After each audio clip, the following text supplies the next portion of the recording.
ദേശത്ത് ഏറ്റവും അധികം ഉയരപ്പെടേണ്ട ഒരു നാമം യേശുവിൻ്റെ നാമമാണ്. ഇവിടെയുള്ള ഏത് നാമങ്ങളെക്കാളും തുലനം ചെയ്യുവാൻ, കമ്പാരിസൺ നടത്തുവാൻ കഴിയാതെ അതിനേക്കാളെല്ലാം ഉന്നതം, ഉദാത്തമായി ഉയർന്നിരിക്കുന്ന ഒരു നാമം യേശുവിൻ്റെ നാമമാണ്. ഇന്ന് രാത്രി ആ നാമത്തിൻ്റെ വ്യക്താക്കളായിട്ട് ഈ ദേശത്ത് നിൽക്കുവാൻ ദൈവം നമുക്ക് അവസരം നൽകിയെന്നത് ഒരഭിമാനമായി കാണുന്നവർ ഇതിനകത്തുണ്ടെങ്കിൽ ഏറ്റവും കനത്ത നാദത്തോടെ കരം ഉയർത്തി ഇന്ന് രാത്രി കർത്താവിന് സ്തോത്രം പറ. യേശുവിൻ്റെ നാമം അത് ഉന്നത നാമമാണ്, അത് നമുക്ക് പരിവർത്തനം നൽകിയ നാമമാണ്. നിങ്ങളുടെ ശ്രദ്ധ ഇന്ന് രാത്രി ഞാൻ വേഗത്തിൽ തിരുവെഴുത്തുകളിലേക്ക് തിരിക്കുക. എബ്രായ ലേഖനം 2-ാം അധ്യായം അതിൻ്റെ 9-10 വാക്യങ്ങളാണ് ഇന്ന് രാത്രി നമ്മുടെ ചിന്തയ്ക്ക് ആധാരമായിട്ട് നമ്മൾ ഒരുമിച്ച് വായിക്കാൻ താല്പര്യപ്പെടുന്നത്. എബ്രായ ലേഖനം 2-ാം അധ്യായം അതിൻ്റെ 9-10 വാക്യങ്ങൾ. എങ്കിലും ദൈവകൃപയാൽ എല്ലാവർക്കും വേണ്ടി മരണം ആസ്വദിപ്പാൻ ദൂതന്മാരിലും അല്പം ഒരു താഴ്ച വന്നവനായ യേശു മരണം അനുഭവിച്ചതുകൊണ്ട് അവനെ മഹത്വവും ബഹുമാനവും അണിഞ്ഞവനായി നാം കാണുന്നു. സകലത്തിനും ലാക്കും സകലത്തിന് കാരണഭൂതനുമായവൻ അനേകം പുത്രന്മാരെ തേജസ്സിലേക്ക് നടത്തുമ്പോൾ അവരുടെ രക്ഷനായകനെ കഷ്ടാനുഭവങ്ങളാൽ തികഞ്ഞവനാക്കുന്നത് യുക്തമായിരുന്നു. മതി. എബ്രായ ലേഖനം എന്ന ഏറ്റവും അനുഗ്രഹിക്കപ്പെട്ട, ഏറ്റവും ഗൗരവ പ്രാധാന്യമുള്ള ഒരു ലേഖനത്തിലേക്കാണ് ഇന്ന് രാത്രി നമ്മുടെ ശ്രദ്ധ തിരികെപ്പെടുന്നത്. എബ്രായ ലേഖനത്തിൻ്റെ ഏറ്റവും കനത്ത പ്രമേയമെന്ന് പറഞ്ഞാൽ യേശുക്രിസ്തുവിൻ്റെ നിസ്തുലത, യേശുവിൻ്റെ ശ്രേഷ്ഠത. ആർക്കും തുലനം പറയുവാൻ കഴിയാത്ത ആ ക്രിസ്തുവിനെ ഈ ലേഖനം നമുക്ക് മുമ്പിൽ വെളിപ്പെടുത്തുകയാണ്. എബ്രായ ലേഖനം ഇത് എഴുതപ്പെടുന്ന ഒരു സമൂഹത്തിൻ്റെ പ്രത്യേകതകൾ നമ്മൾ നോക്കിയാൽ വിശ്വാസത്തിനകത്ത് ക്ഷീണിച്ചു പോയ, മടുത്തുപോയ, തളർന്നു പോയ, എവിടെയൊക്കെയോ ഊർജം നഷ്ടപ്പെട്ടു പോയ ഒരു സമൂഹത്തെയാണ് നമുക്ക് ഈ ലേഖനത്തിനകത്ത് കാണുവാൻ കഴിയുന്നത്. വളരെ വേഗത്തിലോടി, വളരെ പരിശ്രമിച്ച് ആവേശത്തോടെ കർത്താവിന് വേണ്ടി നിന്നൊരു സമൂഹം. ആ പ്രതിസന്ധികൾ, പീഡനങ്ങൾ, വല്ലാത്ത ഉപദ്രവങ്ങൾ, ഇത് മുഴുവൻ ഒരു കാലത്ത് നേരിട്ടപ്പോഴും അതിന് മുൻപിൽ ധൈര്യത്തോടെ ചെറുത്തു നിന്ന് അത് അനുഭവിക്കുന്നവർക്ക് കൂടെ നിന്ന് അവരെയും തിരിച്ചു പിടിച്ച ഒരു സമൂഹമായിരുന്നു ഈ എബ്രായ സമൂഹം എന്ന് പറയുന്നത്. പക്ഷെ കാലങ്ങൾ പിന്നിട്ടപ്പോൾ വിശ്വാസത്തിനകത്ത് മടുത്തുപോയി, ക്ഷീണിച്ചുപോയി, തളർന്നുപോയി, പഴയ ഊർജം നഷ്ടപ്പെട്ടു പോയി. എവിടെയോ അവർ സ്പിരിച്വലി ഡീഹൈഡ്രേറ്റഡ് ആയി പോയി. അവർ ആത്മീയമായി തളരപ്പെട്ടവരായി, പ്രജ്ഞ നഷ്ടപ്പെട്ടവരായി മാറിയ ഒരു സമൂഹത്തെയാണ് നമുക്ക് എബ്രായ ലേഖനത്തിനകത്ത് കാണുവാൻ കഴിയുന്നത്. അതുകൊണ്ട് നമ്മൾ അതിൻ്റെ 12-ാമത്തെ അധ്യായത്തിലേക്കൊക്കെ വരുമ്പം അതിൻ്റെ 3-ാമത്തെ വാക്യത്തിൽ കാണുന്നുണ്ട്, നിങ്ങളുടെ ഉള്ളിൽ ക്ഷീണിച്ച് മടുക്കാതിരിപ്പാൻ പാപികളാൽ ഇങ്ങനെയുള്ള വിരോധം നേരിട്ട കർത്താവിനെ ധ്യാനിച്ചു കൊള്ളണം. അപ്പം ഇവരെവിടെയോ തളർന്നു പോയി, ക്ഷീണിച്ചു പോയി, മനസ്സ് മടുത്തുപോയി. അതുകൊണ്ട് എബ്രായ ലേഖനം ആവർത്തിച്ച് പറയുന്ന ചില പദപ്രയോഗമുണ്ട്. നിങ്ങൾ അടുത്തു വരണം, നിങ്ങൾ ചേർന്നു വരണം, പ്രത്യാശയുടെ സ്വീകാര്യം നാം മുറുകെ പിടിച്ചു കൊള്ളണം, ഓടി വരണം, ശ്രദ്ധിച്ചു നോക്കണം, ചേർന്നു വരണം, കൈമോശം വരരുത്, വിട്ടുകളയരുത്. ഒത്തിരി പദങ്ങൾ ഒരേ അർത്ഥതലങ്ങളിൽ ഉപയോഗിക്കുന്നുണ്ട്. ഇതെല്ലാം അവർക്ക് മുമ്പിൽ വെളിപ്പെടുത്തുന്നത് എവിടെയോ അവരുടെ ട്രാക്ക് മാറിപ്പോയി, എവിടെയോ മടുത്തുപോയി, എവിടെയോ അവർ ക്ഷീണിച്ചു പോയി. പഴയ വേഗമില്ല, ആത്മീയതയ്ക്ക് പഴയ വേഗമില്ല, കർത്താവുമായിട്ടുള്ള ബന്ധത്തിന് പഴയ വേഗമില്ല. അതുകൊണ്ട് 12-ാം അധ്യായം 12-13 വാക്യത്തിനകത്തൊക്കെ കാണുന്നുണ്ട്, നിങ്ങളുടെ തളർന്ന കൈയും കുഴഞ്ഞ മുഴങ്കാലും. ഇതവരുടെ ഒരു സ്പിരിച്വൽ സ്റ്റേറ്റിനെ പറ്റിയാണ് കാണിക്കുന്നത്. അവർ ആത്മീയ സ്ഥിതി, തളർന്ന കൈയും കുഴഞ്ഞ മുഴങ്കാലും, അങ്ങനെ ഒരു അവസ്ഥക്കകത്ത് കിടക്കുകയാണ്. ഇവിടെ 3 കാര്യമാണ് ഇവർ മടുത്തുപോയതിന് കാരണം. ഒന്ന്, നിരന്തരം വരുന്ന പീഡന പരമ്പരകൾ. ഒരു മനുഷ്യന് സഹിക്കാൻ കഴിയുന്നതിനേക്ക് അപ്പുറത്തേക്ക് പീഡനങ്ങൾ പെരുകി വരിക. ഇന്നുള്ളവർ നാളെ അവർക്കൊപ്പമില്ല. ഒരുമിച്ചിരുന്ന് കൂട്ടായ്മ ആചരിച്ച് ഒരാഴ്ചയ്ക്ക് ശേഷം അടുത്ത ആഴ്ച വരുമ്പോൾ, ഒരുമിച്ച് കൂട്ടായ്മ ആചരിക്കാൻ വരുമ്പോൾ കഴിഞ്ഞ ദിവസം ഒരുമിച്ച് ആരാധിച്ച വ്യക്തികളെ അവർക്ക് കാണുവാൻ കഴിയുന്നില്ല. പലരും രക്തസാക്ഷികളാകുന്നു, പലരെയും പിടിച്ച് തടവിൽ കൊണ്ടുപോകുന്നു, വല്ലാത്ത കനത്ത പീഡനങ്ങളിലൂടെ കടന്നു പോകുന്നു. ഇത് ഇന്ന് അവസാനിക്കും, നാളെ കുറയുമെന്ന് ചിന്തിച്ചപ്പോൾ ഇത് വർദ്ധിച്ചു വരുന്നത് കണ്ട് ഇവർ പലരും മടുത്തുപോയി. ഇനി 2-ാമത്തെ കാര്യം, ഇവരെ ദുരുപദേഷ്ടാക്കന്മാർ മടിപ്പിച്ചു കളഞ്ഞു. അതുകൊണ്ട് 13-ാം അധ്യായം 9-ാമത്തെ വാക്യത്തിലൊക്കെ കാണുന്നുണ്ട്, അന്യത ഉപദേശിക്കുന്നവരാരും നിങ്ങളുടെ വിരുത് തെറ്റിച്ചു കളയരുത്. യേശു യേശുക്രിസ്തുവിൻ്റെ വെളിയിൽ മറ്റു പല സാധ്യതകളും ഇവർക്ക് പറഞ്ഞു കൊടുത്തു. ക്രിസ്തുവിൻ്റെ വെളിയിൽ പല സാധ്യതകൾ, ക്രിസ്തുവിനപ്പുറത്തേക്ക് ജൂയിഷ് ലീഗലിസം ഇവരുടെ മനസ്സിലേക്ക് കൊണ്ട് തള്ളിക്കൊടുത്തു. അങ്ങനെ ഒട്ടനവധി കാര്യങ്ങൾ ഇവരുടെ മനസ്സിലേക്ക് അവർ വെച്ചു കൊടുത്ത് അതിലേക്ക് പലരും തിരിയാൻ തുടങ്ങിയപ്പം പറയുകയാണ്, അന്യത ഉപദേശിക്കുന്നവരാരും നിങ്ങളുടെ വിരുദ തെറ്റിച്ച് കളയരുത്. ഇനി മൂന്നാമത്തെ പ്രധാനപ്പെട്ട കാര്യം, ഇവർ പലരും പുറകിലേക്ക് തിരിഞ്ഞു നോക്കി. വിട്ടുവന്ന മതം, വിട്ടുവന്ന ആചാരങ്ങൾ, പഴയ സിസ്റ്റങ്ങൾ, പഴയ യാഗരീതികൾ, പഴയ പുരോഹിതന്മാർ, ഇത് മുഴുവൻ ഇവർ തിരിഞ്ഞു നോക്കിയപ്പം ഇവർക്ക് പലർക്കും തോന്നിത്തുടങ്ങി വിട്ടുവന്നത് പലതും നല്ലതായിരുന്നു, പഴയതായിരുന്നു കുറേയും കൂടെ ബ്ലിസ്ഫുൾ എന്ന് തോന്നി. ഇവർ പലരും തിരിഞ്ഞു പോകാൻ തുടങ്ങിയപ്പം എഴുത്തുകാരൻ അവരോട് പറയുന്നൊരു പദപ്രയോഗമുണ്ട്, നിങ്ങൾ വിട്ടുപോന്നതല്ല, ഇപ്പോൾ നിങ്ങൾ സ്വീകരിക്കുന്നതാണ് ഏറ്റവും ഗൗരവമായത്. പഴയത് എത്ര നിങ്ങൾ തിരിഞ്ഞു നോക്കിയാലും ഇത്രയും മഹത്തകരമായത് നിങ്ങൾക്കവിടെ കണ്ടെത്താൻ കഴിയത്തില്ല. അതുകൊണ്ട് 1-ാം അധ്യായത്തിൽ വെളിപ്പെടുത്തുന്നത് യേശുക്രിസ്തു പ്രവാചകന്മാരെക്കാൾ ശ്രേഷ്ഠനാ. പ്രവാചകന്മാരുടെ ചരിത്രങ്ങൾ, പ്രവാചകന്മാരുടെ ദൂതുകൾ ഇന്നലകളിൽ അവരെ ത്രസിപ്പിക്കുമ്പോൾ ഇവിടെ നിന്നുകൊണ്ട് പറയുന്നു, ആ പ്രവചനത്തിന്റെ നിവർത്തീകരണമായി സകല പ്രവചനത്തിന്റെയും ആധാരഘടകമായ ക്രിസ്തുവാണ് സകലത്തെക്കാളും ശ്രേഷ്ഠൻ, ക്രിസ്തുവാണ് എല്ലാവരെക്കാളും ഉന്നതൻ. അവിടുന്ന് ദൂതന്മാരെക്കാൾ ശ്രേഷ്ഠനാണ്. 3-ാം അധ്യായം വെളിപ്പെടുത്തുന്ന അവിടുന്ന് മോശയേക്കാൾ ശ്രേഷ്ഠനാണ്. അവിടെ അതുകൊണ്ട് വെളിപ്പെടുത്തുകയാ, മോശ ആ ഗ്രഹത്തിന്റെ അതിൻ്റെ സേവകൻ മാത്രമാണ്, ശുശ്രൂഷക്കാരൻ മാത്രമാണ്. പക്ഷെ ക്രിസ്തുവിനെ പ്രസന്റ് ചെയ്യുന്നത് പറയുന്നു, അവിടുന്ന് ആ ഗ്രഹത്തിൻ്റെ അഭിപനാണ്, ആ ഗ്രഹത്തിൻ്റെ ഓണറാണ്, അവിടുന്നാണ് അതിൻ്റെ നിയന്ത്രണ അധികാരമുള്ളവൻ. അപ്പം മോശയേക്കാൾ വലിയ ക്രിസ്തുവിനെ വെളിപ്പെടുത്തുന്നു, യോശുവേക്കാൾ വലിയ ക്രിസ്തുവിനെ വെളിപ്പെടുത്തുന്നു, അവരുടെ ആചാരങ്ങളെക്കാൾ വലിയ ക്രിസ്തുവിനെ വെളിപ്പെടുത്തുന്നു, അവരുടെ പുരോഹിതന്മാരെക്കാൾ വലിയ ക്രിസ്തുവിനെ വെളിപ്പെടുത്തുന്നു. ഇനി അവരുടെ യാഗത്തിൻ്റെ പ്രത്യേകതകൾ, ഈ യാഗങ്ങൾ ആവർത്തിക്കപ്പെടുന്ന യാഗങ്ങളാ. കാരണം അവരുടെ ജഡത്തിനകത്ത് പരിമിതി കിടക്കുന്നിടത്തോളം കാലം യാഗങ്ങൾ അവസാനിക്കത്തില്ല. കാരണം ജഡത്തിൽ ബലഹീനത കിടക്കുന്ന മനുഷ്യന് ഈ യാഗങ്ങൾ അവസാനിച്ചൊരു ജീവിതം അവനില്ല. ഇന്ന് അവൻ നാളെയും ബലഹീനത ചെയ്യും, പിന്നെയും ബലഹീനത ആവർത്തിക്കപ്പെടും. അതുകൊണ്ട് യാഗങ്ങൾ ഇങ്ങനെ തുടർന്നുകൊണ്ടേയിരിക്കുക. എന്നാൽ അവിടെയാണ് ഏകയാഗത്തിന്റെ പ്രസക്തി വെളിപ്പെടുത്തിയിട്ട് പറയുന്നു, ആവർത്തിക്കപ്പെടുന്ന യാഗങ്ങൾക്ക് അവസാനം കുറിച്ചുകൊണ്ട് ഏകയാഗത്താൽ സമ്പൂർത്തീകരണം വരുത്തിയ ക്രിസ്തുവിന്റെ സാന്നിധ്യത്തെക്കാൾ ഉന്നതവും ഉദാത്തവുമായ മറ്റൊന്നില്ലെന്ന് വെളിപ്പെടുത്തിയിട്ട് പറയുന്നു, ക്രിസ്തുവിന്റെ ഏകയാഗമാണ് നമ്മെ അടയാളപ്പെടുത്തിയത്. അവിടുത്തെ പുരോഹിതന്മാരെ വെളിപ്പെടുത്തുമ്പോൾ അവിടെ പറയുക, ഈ പുരോഹിതന്മാരിലേക്ക് നോക്കിയാൽ എല്ലാ പുരോഹിതന്മാരെയും നോക്കണം. ഇവരൊക്കെ കാലത്തിൻ്റെ പരിമിതിയുള്ള പുരോഹിതന്മാർ, പാപത്തിൻ്റെ പരിമിതിയുള്ള പുരോഹിതന്മാരാണ്. ഇവർ യാഗമർപ്പിക്കുന്നത് ആദ്യം അവരുടെ പാപത്തിന് വേണ്ടിയും 2 ജനത്തിൻ്റെ പാപത്തിനും വേണ്ടിയാണ്. കാരണം അത് അവരുടെ പരിമിതിയാണ്, അവരും പാപത്തിന് കീഴുള്ള മനുഷ്യരാണ്. അതുകൊണ്ട് അങ്ങനെയുള്ള പാപമുള്ള പരിമിതികളുള്ള ഒരു പുരോഹിതന്മാരെ വെളിപ്പെടുത്തുമ്പോൾ പറയുന്നു, ക്രിസ്തുവിനെ വെളിപ്പെടുത്തിയിട്ട് പറയുക, പവിത്രൻ, നിർദോഷൻ, നിർമ്മലൻ, പാപി കൂടെ എണ്ണപ്പെടാത്തവൻ. അതുകൊണ്ട് തൊട്ടടുത്ത ഭാഗം പറയുന്നു, അതുകൊണ്ട് അവരെ പൂർണ്ണമായി രക്ഷിപ്പാൻ അവിടുന്ന് പ്രാപ്തനാണ്. ഈ ഭൂമിയിൽ അങ്ങനെ പറയാൻ പറ്റുന്ന ഒറ്റ സിസ്റ്റങ്ങളില്ല, ഒറ്റ ടെക്നോളജികളില്ല, ഒരു മനുഷ്യനുമില്ല. പൂർണ്ണമായി രക്ഷിപ്പാൻ പ്രാപ്തനായ ഒറ്റയൊരുവൻ മാത്രമേ ഉള്ളൂ. ആ വ്യക്തിയാണ് ഇന്ന് രാത്രി നമ്മൾ ഉയർത്തി പറയുന്ന നസ്രയനായ യേശുക്രിസ്തുവെങ്കിൽ അവിടുത്തെ ചങ്കിൽ നിന്ന് പാഞ്ഞൊഴുകിയ പുണ്യാഹ രക്തത്തിന്റെ വിലയായിട്ട് വീണ്ടെടുക്കപ്പെട്ടവർ ഇതിനകത്തിരിപ്പുണ്ടെങ്കിൽ ഇന്ന് രാത്രി നിങ്ങളുടെ കരങ്ങൾ ഉയർത്തി ഈ ദേശത്തിന് മുമ്പിൽ കർത്താവിന് നാം പറഞ്ഞിട്ട് പറയണം, ഞാൻ അവിടുത്തെ രക്തത്തിന്റെ വിലയാ. ഏകയാഗത്താൽ അവിടുന്ന് നമുക്ക് വേണ്ടി ജയം നേടിയെടുത്തു. അവിടെയുള്ള മഹാപുരോഹിതനെ വെളിപ്പെടുത്തുന്നു, ശ്രേഷ്ഠ മഹാപുരോഹിതനായ ക്രിസ്തുവിനെ വെളിപ്പെടുത്തുന്നു.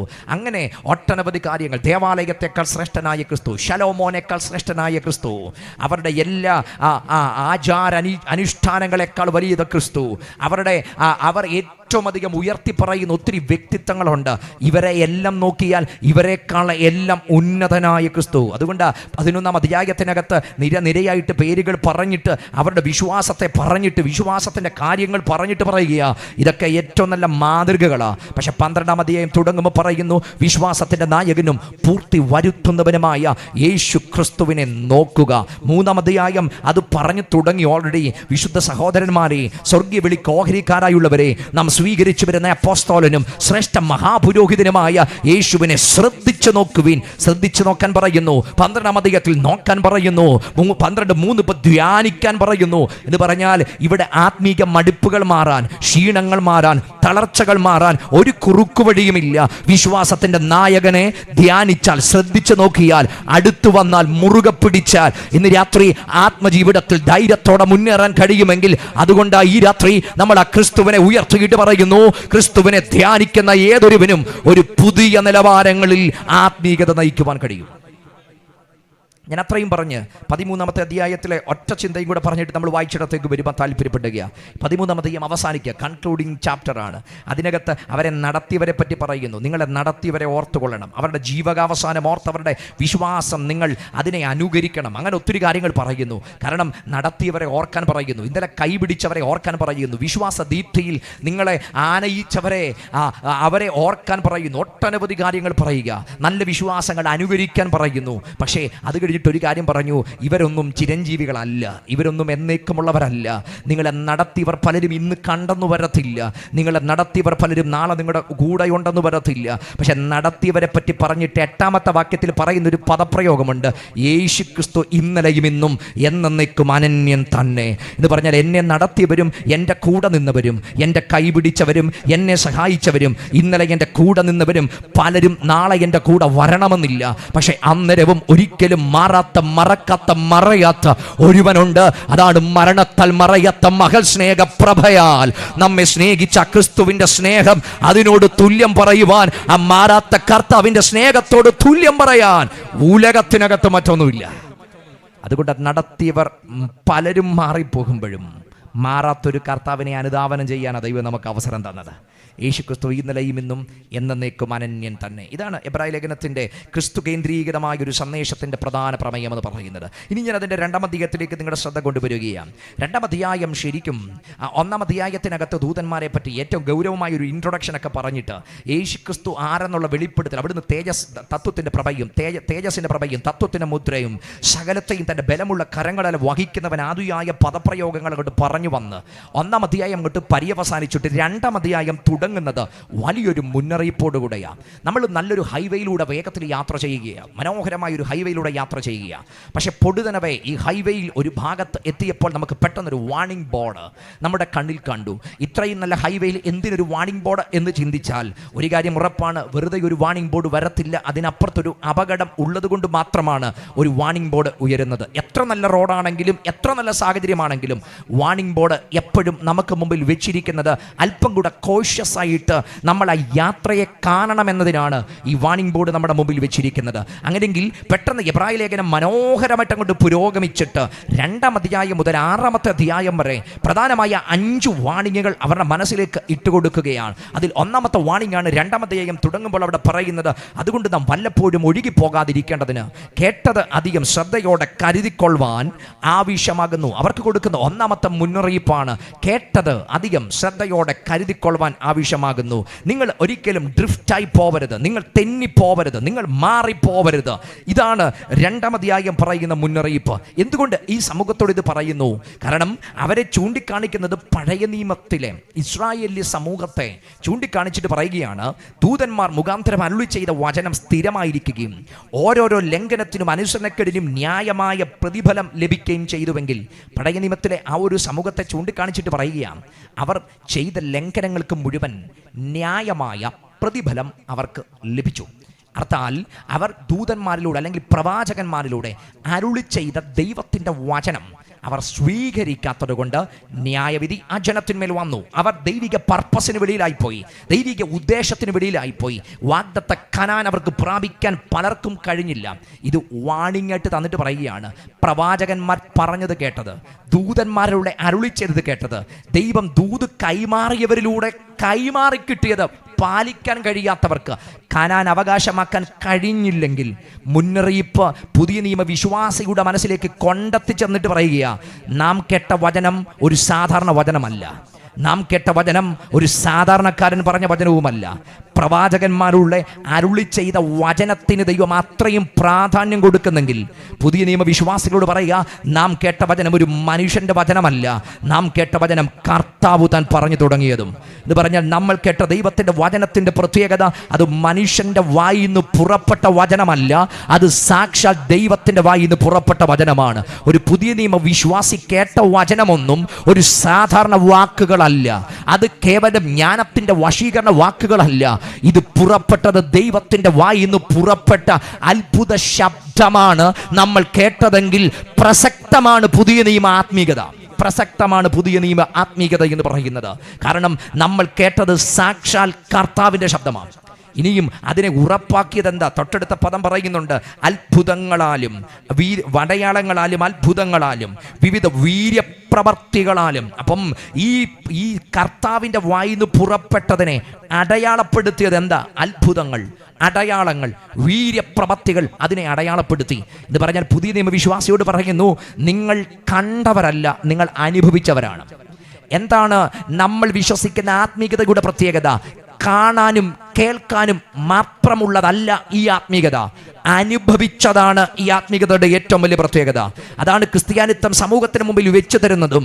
എന്തെങ്കിലുമൊക്കെ കുറേ ജ്ഞാനങ്ങൾ പങ്കുവെക്കുന്ന ഇടമല്ലിത്, ജ്ഞാനങ്ങൾ പങ്കുവെക്കുന്ന സ്ഥലവുമല്ലിത്. കാതിനിമ്പമായതും കണ്ണിനിമ്പമായതും പങ്കുവെക്കുന്ന ഇടമല്ല, മറിച്ച് ജീവിതത്തിന്റെ പച്ചയായ തലങ്ങളിൽ അനുഭവിക്കാൻ കഴിയുന്നത് വെളിപ്പെടുത്തുന്നതാണ് ആ ക്രിസ്തീയ ആത്മീയതയെങ്കിൽ നമ്മൾ ഭാഗമായി നിൽക്കുന്നത് ക്രിസ്തുവിനെ പറ്റി നമ്മൾ കേട്ടവരല്ല, ക്രിസ്തുവിനെ പറ്റി നമ്മൾ കണ്ടവരല്ല, നാം ക്രിസ്തുവിനെ അനുഭവിച്ചവരാ. കേവലം കേട്ടറിവിനകത്തല്ല നമ്മൾ ഇവിടെ നിൽക്കുന്നത്. ജീവിതത്തിന്റെ കനത്ത വഴികൾക്കകത്ത്, ജീവിതത്തിന്റെ ഇടനാഴികൾക്കകത്ത്, ജീവിതത്തിന്റെ ഇരുണ്ട സാഹചര്യങ്ങൾക്കകത്ത് ക്രിസ്തുവിനെ കേട്ടവരല്ല നമ്മൾ. ക്രിസ്തു സാന്നിധ്യം ഇറങ്ങി വന്ന് നമ്മെ സ്പർശിച്ച് ഏത് സാഹചര്യങ്ങളുടെ നടുവിലും വീണു പോകാതെ വണ്ണം കൈപിടിച്ച ആ ക്രിസ്തുവിനെ അനുഭവിച്ചവരാണ് ഇന്ന് രാത്രി ഗ്രൗണ്ടിനകത്ത് ഇരിക്കുന്നതെങ്കിൽ നിങ്ങൾ ഒരുമിച്ച കർത്താവിന് ഈ രാത്രി നന്ദി പറഞ്ഞിട്ട് പറയണം, ഞാൻ കേട്ടതല്ല, ഞാൻ ആ ക്രിസ്തുവിനെ അനുഭവിച്ചവരാണ്. അനുഭവിക്കാൻ പലത് ഇതിനകത്തുണ്ടായിരുന്നു. അത്ഭുതങ്ങൾ വെളിപ്പെട്ടു, അടയാളങ്ങൾ വെളിപ്പെട്ടു, വീര്യപ്രവർത്തികൾ വെളിപ്പെട്ടു. എന്ന് പറഞ്ഞാൽ ഈ സമൂഹത്തിനകത്ത് സമൂഹം നെറ്റി ചുളിക്കുന്ന പലതും ഇതിനകത്ത് സംഭവിച്ചു. വൈദ്യശാസ്ത്രം തള്ളിക്കളഞ്ഞത് പലതും ഇതിനകത്ത് സംഭവിച്ചു. എന്ന് പറഞ്ഞ ദൈവപ്രവർത്തികൾ പരമ്പരകളായിട്ട് വെളിപ്പെട്ടു. ഒരു മനുഷ്യന് ചിന്തിക്കുന്നതിന് അപ്പുറത്തേക്കുള്ളത് പലതും ഇതിനകത്ത് സംഭവിച്ചു. സൂപ്പർ നാച്ചുറൽ ആയിട്ടുള്ളത് ഇതിനകത്ത് സംഭവിച്ചു. അപ്പം അങ്ങനെയുള്ളത് നടന്ന് അതിനാൽ ഉറപ്പിക്കപ്പെട്ട വചനം. ഇനി മൂന്നാമത്തെ കാര്യം, പരിശുദ്ധാത്മാവാണ് ഇതിന് സാക്ഷി നിന്നത്. പരിശുദ്ധാത്മാവ് സാക്ഷി നിന്നു. അത് കഴിഞ്ഞിട്ട് അവിടെ കൊണ്ട് നിർത്തുന്നില്ല. അടുത്തത് പറയുക, കേട്ടവർ സാക്ഷി നിന്നതും കേട്ടവർ നമുക്ക് ഉറപ്പിച്ച് തന്നതുമായ. ആരാ ഈ കേട്ടവർ? യേശുവിലൂടെ കേട്ട അപ്പോസ്തലന്മാർ നമുക്ക് കൈമാറി തന്ന അപ്പോസ്തോലിക ഉപദേശങ്ങളിലൂടെ കൈമാറി കിട്ടിയ മഹത്തകരമായ ഒരു രക്ഷയുടെ വക്താക്കളായിട്ടാണ് നമ്മൾ ഇന്ന് രാത്രി ഇവിടെ നിൽക്കുന്നത്. എന്നിട്ട് തൊട്ടു താഴെ പറയുന്നത്, കേട്ടവർ നമുക്ക് ഉറപ്പിച്ചു തന്നതുമായ ഇത്ര വലിയ രക്ഷ നാം ഗണ്യമാക്കാതെ പോയാൽ എങ്ങനെ തെറ്റിയൊഴിയും? ആ ഒറ്റ പദത്തിനകത്ത് തന്നെ അതിൻ്റെ അപകടം പറയുന്നുണ്ട്. എന്താണ് ഇവർക്ക് സംഭവിച്ച ഏറ്റവും വലിയ അപകടം? ഇവർ രക്ഷയെ ഗണ്യമാക്കാതിരിക്കുക. രക്ഷയെ ഗണ്യമാക്കാതിരിക്കുക എന്ന് പറയുന്നത് ഭയങ്കര ഒരു അപകടമാണ്. ആയുസിനകത്ത്, ആത്മീയതയ്ക്കകത്ത് ഏറ്റവും വലിയ അപകടം രക്ഷയെ നമ്മൾ അവഗണിക്കുന്നതാണ്. ആ രക്ഷയുടെ ആ പുതുക്കം നമ്മുടെ അകത്ത് സംഭവിക്കാതിരിക്കുന്നതാണ്. രക്ഷയുടെ ചൈതന്യം നമ്മുടെ അകത്തുനിന്ന് പോകുന്നതാണ്. ഈ ആയുസിനകത്ത് കാലം എത്ര മാറിപ്പോയാലും ഒരു വിശുദ്ധന്റെ അന്തരാത്മാവിനെ ചലിപ്പിക്കുന്ന ഒരൊറ്റ വസ്തുത, എൻ്റെ അന്തരാത്മാവിൽ എനിക്ക് കിട്ടിയ നിത്യജീവനാണ്. മറ്റ് ലോകത്തെ 100 കാര്യം അതിനോട് ചേർത്ത് വെച്ചിട്ട് അതിനോട് ഈക്വൽ ചെയ്യാൻ പറഞ്ഞാൽ അതിനോട് ചേർന്ന് നിൽക്കാൻ പറ്റുന്നത് ഒന്നും ഈ ഭൂമിയിലില്ല. പക്ഷെ ഒരൊറ്റ കാര്യം മാത്രമേ ഉള്ളൂ, നമുക്ക് ലഭിക്കപ്പെട്ട ഇത്ര വലിയ രക്ഷ, അളവുകളില്ലാത്ത, പരിമിതികളില്ലാത്ത, പരിധികളില്ലാത്ത ഇത്ര വലിയ രക്ഷയുടെ വ്യക്താക്കളായിട്ട് നമ്മെ നിർത്തിയെങ്കിൽ അതിനോട് ചേർത്ത് പറയാൻ മറ്റൊന്നില്ല. പലപ്പോഴും സ്പിരിച്വൽ ലൈഫിനകത്ത് സംഭവിക്കുന്നത് ഈ രക്ഷയെ നമ്മൾ അവഗണിക്കുക. ഈ രക്ഷയുടെ പുതുക്കം നമ്മുടെ അകത്തുനിന്ന് പോവുക, പുതുമ നമ്മുടെ അകത്തുനിന്ന് പോവുക. ഈ രക്ഷയുടെ പുതുക്കം പോയാൽ അടുത്ത രണ്ടാമത്തെ കാര്യം പറയാം, രക്ഷകനുമായിട്ടുള്ള ബന്ധത്തിന് നാം പുറത്തു പോകും. 3-ാം അധ്യായം 8-ാമത്തെ വാക്യം അതാ പറയുന്നത്, ജീവനുള്ള സത്യദൈവത്തെ ത്യജിക്കാതിരിക്കേണ്ടതിന് അവിശ്വാസമുള്ള ദുഷ്ടഹൃദയം നിങ്ങളിൽ ആർക്കും ഉണ്ടാവരുത്. അപ്പം ഈ രക്ഷയ്ക്കകത്തുനിന്ന്, രക്ഷയുടെ പുതുക്കത്തിനകത്തുനിന്ന് നിങ്ങൾ വെളി വന്ന, അതിനകത്തുനിന്ന് നിങ്ങൾ തെന്നി മാറിയ, തൊട്ടടുത്ത സംഭവം നടക്കാൻ പോകുന്നത് നിങ്ങൾ ആ രക്ഷകനുമായിട്ടുള്ള ബന്ധത്തിനകത്തുനിന്ന് പുറത്തു പോകും, ആ റിലേഷൻഷിപ്പിനകത്തുനിന്ന് പുറത്തു പോകും. ഞാൻ പറഞ്ഞല്ലോ, ക്രിസ്ത്യാനിത്വം അടയാളപ്പെടുത്തുന്നത് റിലീജൻ അല്ല, റിലേഷൻഷിപ്പാണ്. നമ്മളൊരു ബന്ധത്തിൻ്റെ ഭാഗമാണ്, ഒരിക്കലും അവസാനിക്കാത്തൊരു ബന്ധത്തിൻ്റെ ഭാഗമാണ്. ആ ബന്ധത്തിൻ്റെ ഒരു അല്പം മാത്രം ഇവിടെ അനുഭവിക്കുകയും അതിൻ്റെ ബഹുഭൂരിപക്ഷം തുടരുകയും ചെയ്യുന്ന ഒരു വലിയ ബന്ധത്തിൻ്റെ ഭാഗത്തിലാണ് നമ്മൾ കൈകൊടുത്തത് എന്ന് പറഞ്ഞാൽ, ഈ ഭൂമിയിൽ നമ്മൾ അനുഭവിക്കുന്നതിൻ്റെ വലിയൊരു തുടർച്ച ഇനി നമുക്ക് വേണ്ടി വെളിപ്പെടാൻ പോകുന്നുണ്ട് എന്ന് പറഞ്ഞാൽ, നീണ്ട ഒരു ബന്ധത്തിൻ്റെ ഭാഗമാണ്, ഇടമുറിയാത്തൊരു ബന്ധത്തിൻ്റെ ഭാഗമാണ്. സാഹചര്യങ്ങളുടെ കഠിനതകളൊന്നും ഈ ബന്ധത്തെ ബാധിക്കത്തില്ല. ഇവിടെയുള്ള ചുറ്റുപാടുകളുടെ സമ്മർദ്ദങ്ങളും ഈ ബന്ധത്തെ ബാധിക്കത്തില്ല. ഇവിടെ വരുന്ന അടിച്ചമർത്തുകളും എതിർപ്പുകളും ഒന്നും ഈ ബന്ധത്തെ ബാധിക്കത്തില്ല. കാരണം ഈ ബന്ധം ഞാൻ ഉറപ്പാക്കപ്പെട്ടത് ഒരു മനുഷ്യനുമായിട്ടല്ല, എൻ്റെ ജീവിതത്തിൻ്റെ ഏത് വഴിത്താരകളിലും എൻ്റെ കൈപിടിക്കുന്ന കർത്താവുമായിട്ടുള്ള ബന്ധമാണെങ്കിൽ, വീഴാതെ വണ്ണം നമ്മെ സൂക്ഷിച്ച തൻ്റെ മഹിമാ സന്നിധിയിൽ നമ്മെ കളങ്കമില്ലാത്തവരായി ആനന്ദത്തോടെ നിർത്തുവാൻ ശക്തിയുള്ളവന് രാത്രി എത്ര പേർക്ക് കരുത്തോടെ ആമേൻ പറയാൻ പറ്റുന്നുണ്ട്? വീഴാതെ വണ്ണം നമ്മെ സൂക്ഷിച്ച തൻ്റെ മഹിമാ സന്നിധിയിൽ നമ്മെ കളങ്കമില്ലാത്തവരായി ആനന്ദത്തോടെ നിർത്താൻ കഴിയുന്നവൻ നമ്മൾ അനുഭവിക്കുന്ന ക്രിസ്തു സാന്നിധ്യം അവിടെയാണ്, വീഴാതെ വണ്ണം. പൗലോസ് അതുകൊണ്ട് ജീവിതത്തിൻ്റെ സായാഹ്നത്തിന് നടുവിലും പൗലോസ് പറയുന്ന ഒരു പദപ്രയോഗമുണ്ട്, കൂടെയുള്ളവർ പലരും പാറിയത് താൻ അറിഞ്ഞിട്ടുണ്ട്, തനിക്ക് അനുകൂലമായത് പലതും പ്രതികൂലമായത് താൻ അറിഞ്ഞിട്ടുണ്ട്, റിസോഴ്സുകൾ കുറഞ്ഞു പോയത് താൻ അനുഭവിച്ചിട്ടുണ്ട്. പക്ഷെ താൻ ഒറ്റക്കാര്യം ഇന്നു വരെ തൻ്റെ അന്തരാത്മാവിൽ എഴുതി വെച്ചിട്ട് താൻ പറയുന്നുണ്ട്, ഞാൻ ആരെ വിശ്വസിച്ചിരിക്കുന്നു എന്നു ഞാൻ അറിയുന്നു. എന്തൊക്കെ സാഹചര്യങ്ങൾ എൻ്റെ മുമ്പിൽ മാറിപ്പോയാലും പൗലോസിന് ഒരു കാര്യം ഉറപ്പുണ്ട്, ഞാൻ വിശ്വസിച്ചവൻ ആരെന്നും എവിടെ വരെ എൻ്റെ കൈ പിടിക്കുമെന്നും എനിക്ക് നല്ല ഉറപ്പുണ്ട്. അവിടുന്ന് എൻ്റെ ഉപനിധി ആ ദിവസം വരെ കാപ്പാൻ ശക്തനാണ്. ഏതാ ഉപനിധി? ഞാൻ പ്രാപിച്ച ആ ദൈവിക രക്ഷയെന്ന ആ ഡിവൈൻ ട്രഷർ, അത് ദൈവം തന്ന ദൈവിക രക്ഷ എന്ന ഉപനിധി ആ ദിവസം വരെ കാപ്പാൻ അവിടുന്ന് ശക്തനാണെങ്കിൽ, ഇന്ന് രാത്രി എത്ര പേർക്ക് പറയാൻ കഴിയും, പ്രാപിക്കപ്പെട്ട ദൈവിക രക്ഷയുടെ ഉറപ്പ് എനിക്ക് ഇന്നും ഇന്നലെയും തീർന്നു പോകുന്നതല്ല. ആ രക്ഷയുടെ ഉപജ്ഞാതാവും രക്ഷയുടെ ഉറവിടവുമായ ദൈവം അവിടുന്ന് വാഴുന്നെങ്കിൽ ഇത് എനിക്ക് ഉറപ്പാണ്, എനിക്ക് കൈപിടിച്ചു നടന്ന് അക്കരയെത്താൻ കഴിയും. പക്ഷേ ഈ രക്ഷയുടെ ചൈതന്യം നിങ്ങളുടെ അകത്തുനിന്ന് പോയാലോ, നിങ്ങൾ ആ രക്ഷകനെ ത്യജിക്കും. അതുകൊണ്ടാണ് പറഞ്ഞത്, ജീവനുള്ള സത്യദൈവത്തെ ത്യജിച്ചു കളയാതിരിപ്പാൻ അവിശ്വാസമുള്ള ദുഷ്ടഹൃദയം നിങ്ങൾക്കാർക്കും ഉണ്ടാവരുത്.